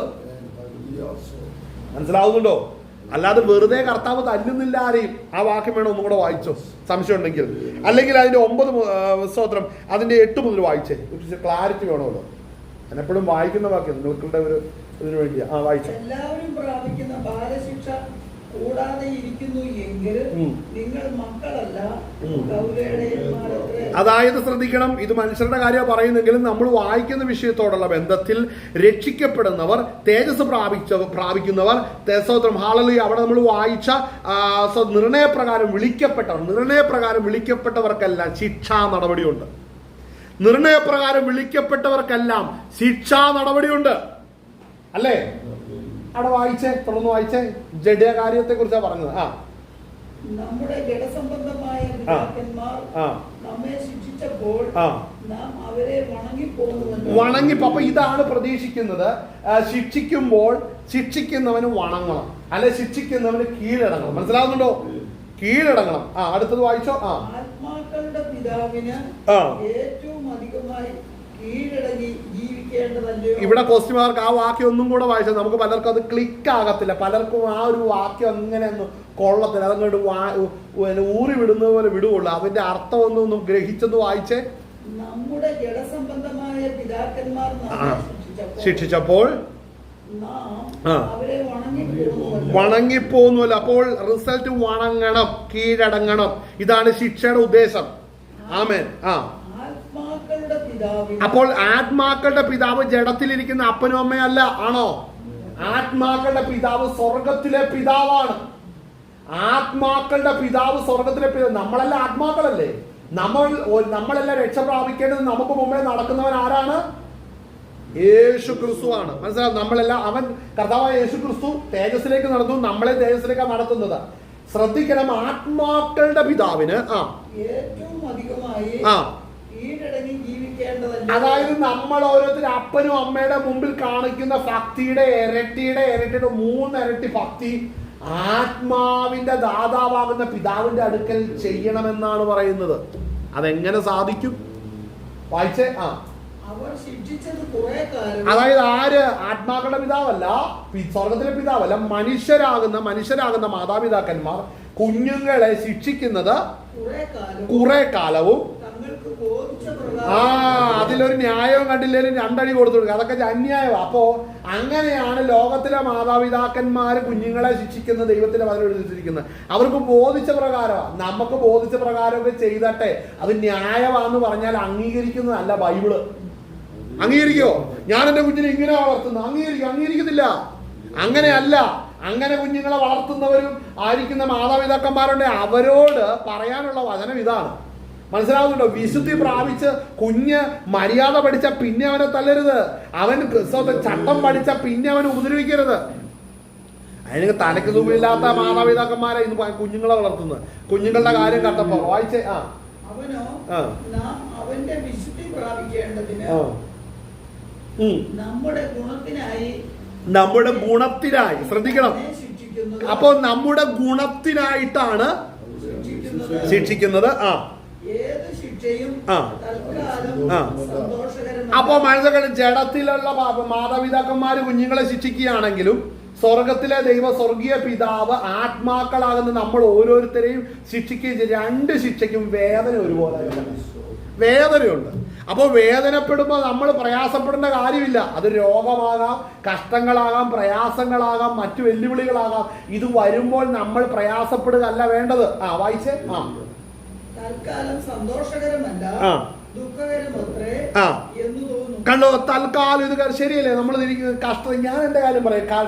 ശോധനയെ കൂടെ വന്ന കാലത്തൊന്നും ഒരു സന്തോഷവും ഇല്ലായിരുന്നു. ചില ദിവസം തീർന്നു പോകുമെന്ന് വിചാരിച്ചു പോയ ദിവസങ്ങളില്ലായിരുന്നോ? അപ്പോൾ ശ്രദ്ധിക്കണം. അത് തൽക്കാലം സുഖമല്ല, പക്ഷേ അതിന്റെ റിസൾട്ട് എന്താണെന്ന് നോക്കണം. അടുത്തന്നെ പിന്നത്തേതിലോ ശ്രദ്ധിക്കണം. പരീക്ഷിക്കപ്പെടുമ്പോൾ, പിതാവ് നമ്മളെ ശോധന ചെയ്യുമ്പോൾ, ശിക്ഷിക്കുമ്പോൾ ആ കാലഘട്ടത്തെ ഓർക്കുകയല്ല വേണ്ടത്. അത് എന്തിനാണത് ചെയ്തതെന്ന് ഒരു ഉത്തരം ദൈവസന്നിധിയിലുണ്ട്. നമ്മളെ ദൈവം വെറുതെ ഉപദ്രവിക്കില്ല.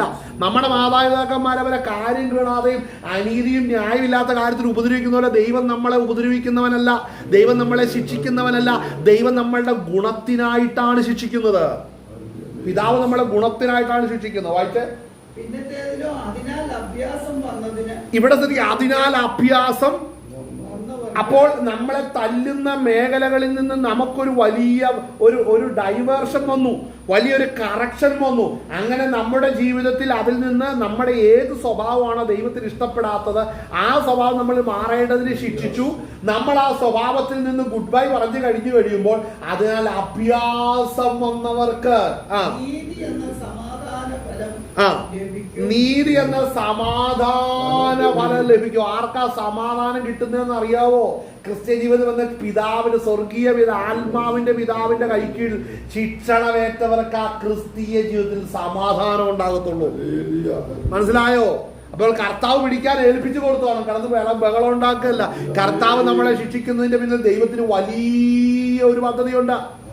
അടുത്തത് വായിച്ചേ. ആകയാൽ ആ തളർന്ന കൈയും ആ. കുഴഞ്ഞ മുഴങ്കാലും നിവർത്തുകയും എന്തിനാണ് തളർന്ന കൈയും കുഴഞ്ഞ? ഇതാണ് നമ്മുടെ ആത്മസംബന്ധമായി നമ്മുടെ ജീവിതത്തിലെ തളർന്നിരിക്കുന്ന ചില മേഖലയുണ്ട്, കുഴഞ്ഞു കിടക്കുന്ന മേഖലയുണ്ട്. ഇതൊക്കെ ദൈവം വലിച്ചു നീട്ടും. ഇതൊക്കെ ക്ലിയർ ആയിട്ട് സൗഖ്യമാക്കുന്നവനെ നമ്മൾ സേവിക്കുന്ന കർത്താവ്. അവിടെ വായിക്കുന്നത് അടുത്ത വായിച്ചേ. ആ മുടന്തുള്ളത് ആ മുടന്തുള്ളത്. അപ്പൊ മനസ്സിലായി, ക്രിസ്ത്യത്തിലേക്ക് വരുമ്പോ നമ്മൾ മുടന്തുള്ള ചില സ്വഭാവങ്ങളുണ്ട്, മുടന്തുള്ള ചില ചിന്താഗതികളുണ്ട്. മുടന്ത് അല്ലെ, ജീവിതത്തിൽ പല മേഖല ഇങ്ങനെ മുടന്തുള്ളതുണ്ട്. അവിടെ എന്നാ ചെയ്യും ദൈവം? ഉളുക്കിപ്പോകാതെ ഭേദമാകേണ്ടതിന്. അപ്പോൾ മനസ്സിലാക്കണം, ദൈവസന്നിധിയിലേക്ക് രക്ഷിക്കപ്പെട്ടു വരുന്ന ഏതൊരു മനുഷ്യനും ആത്മീകമായിട്ട് എങ്ങനെയാണെന്നറിയാവോ? ഇതുപോലെ ഉളുക്ക് വന്നവനും ക്ഷീണം വന്നവനും തളർച്ച വന്നവനും ജോയിന്റ് ഡിസ്ലൊക്കേറ്റ് ചെയ്തവനൊക്കെയാണ് എവിടെ വരുന്നത്? ക്രിസ്തുവിൽ വരുന്നത്. അല്ല നല്ലവന്മാർ ഇത് ഒരിടത്തും വരുന്നില്ല. എന്നാൽ നിർണയപ്പെട്ട പ്രകാരം വിളിക്കപ്പെട്ടവനായി തീരുവാൻ വേണ്ടി ദൈവം എന്നെയും നിന്നെയും ഉളുക്ക് ഭേദമാകേണ്ടതിന്, അളലിയാസ് ഒടിവുള്ളത് വീണ്ടും ഒടിഞ്ഞു പോകാതെ നിന്നെ സൗഖ്യമാക്കണമെന്നുണ്ടെങ്കിൽ ദൈവസന്നിധിയിൽ വന്നെങ്കിലേ അത് സാധിക്കത്തുള്ളൂ. ഇന്ന് പകൽനേരം നമുക്ക് നമ്മുടെ കണ്ണുകളെ നമുക്ക് മൂടാം. ദൈവസന്നിധി നമ്മളെ തന്നെ പൂർണ്ണമായി നമുക്ക് സമർപ്പിക്കാം. വളരെ ആഴമുള്ള വചനമാണ് നമ്മൾ ഇന്ന് പകൽനേരം ചിന്തിച്ചത്. അതുകൊണ്ട് നമ്മെ കർത്താവ് ശിക്ഷിക്കുന്നുണ്ടെങ്കിൽ നമ്മുടെ ഗുണത്തിനായിട്ടാണത്. എന്തുകൊണ്ടാണ്? നമ്മുടെ ആത്മാവിനോട് പോരാടുന്ന ജഡത്തിന്റെ മോഹങ്ങളിൽ നിന്ന് നമ്മുടെ ആത്മാവ് മോചനം പ്രാപിക്കേണ്ടതിനാ. സ്വർഗീയ പിതാവ് നമ്മുടെ രക്ഷയ്ക്കായി നമ്മുടെ ഗുണത്തിനായി നമ്മളെ ശിക്ഷിക്കുമ്പോൾ അതിനാൽ നമ്മൾ അഭ്യാസം പ്രാപിച്ച് അതിൽ പൂർണ്ണത വരുമ്പോൾ നീതി എന്ന സമാധാന ഫലം ലഭിക്കും. ഇന്ന് പകൽനേരം ഈ വചനങ്ങളാൽ നിങ്ങളെ ദൈവം ബലപ്പെടുത്തട്ടെ. ദൈവം നിങ്ങളെ ശുദ്ധീകരിക്കുമ്പോൾ കണ്ണുനീരിൽ ഭാരപ്പെടരുത്, വേദനിക്കരുത്. നിന്നെ മാനപാത്രമാക്കുവാനാണ്. ഇന്ന് നിന്നെ ശുദ്ധീകരിക്കുവാൻ കർത്താവ് നിന്നെ സൗഖ്യമാക്കുന്ന കാര്യപരിപാടിയിൽ ഇന്ന് നീ ആയിട്ടുണ്ടെങ്കിൽ മനസ്സിലാക്കണം, മുമ്പിലൊരു ശുഭകാലം വെച്ചിട്ടുണ്ട്. മുമ്പിലൊരു നല്ലൊരു ശുഭകാല കർത്താവ് ഒരുക്കി വെച്ചിട്ടുണ്ട്. അതുകൊണ്ട് നിർണയപ്രകാരം വിളിക്കപ്പെട്ടവർക്ക് സകലവും നന്മയ്ക്കായി കൂടി വ്യാപരിക്കുവാൻ ഇടയായി തീരുന്നത്. അതുകൊണ്ട് മനസ്സിലാക്കണം, തൽക്കാലം ദുഃഖകരമാണെങ്കിലും ഇതിന് ശേഷം കർത്താവ് ഒരു ഉയർച്ചയും ഒരു മാന്യതയും കർത്താവ് വെച്ചിട്ടുണ്ട്. അത് പ്രാപിക്കുവാൻ തക്കവണ്ണം നമ്മളെ തന്നെ ഏൽപ്പിച്ചു കൊടുക്കാം. കർത്താവ് വചനങ്ങളെ നമ്മളെ ബലപ്പെടുത്തുമാറാകട്ടെ. ഇന്ന് കേട്ട വചനത്തിന് മുമ്പിൽ നമ്മളെ തന്നെ പൂർണ്ണമായും നമുക്ക് സമർപ്പിക്കാം. ആളുകൾ കേട്ട വചനം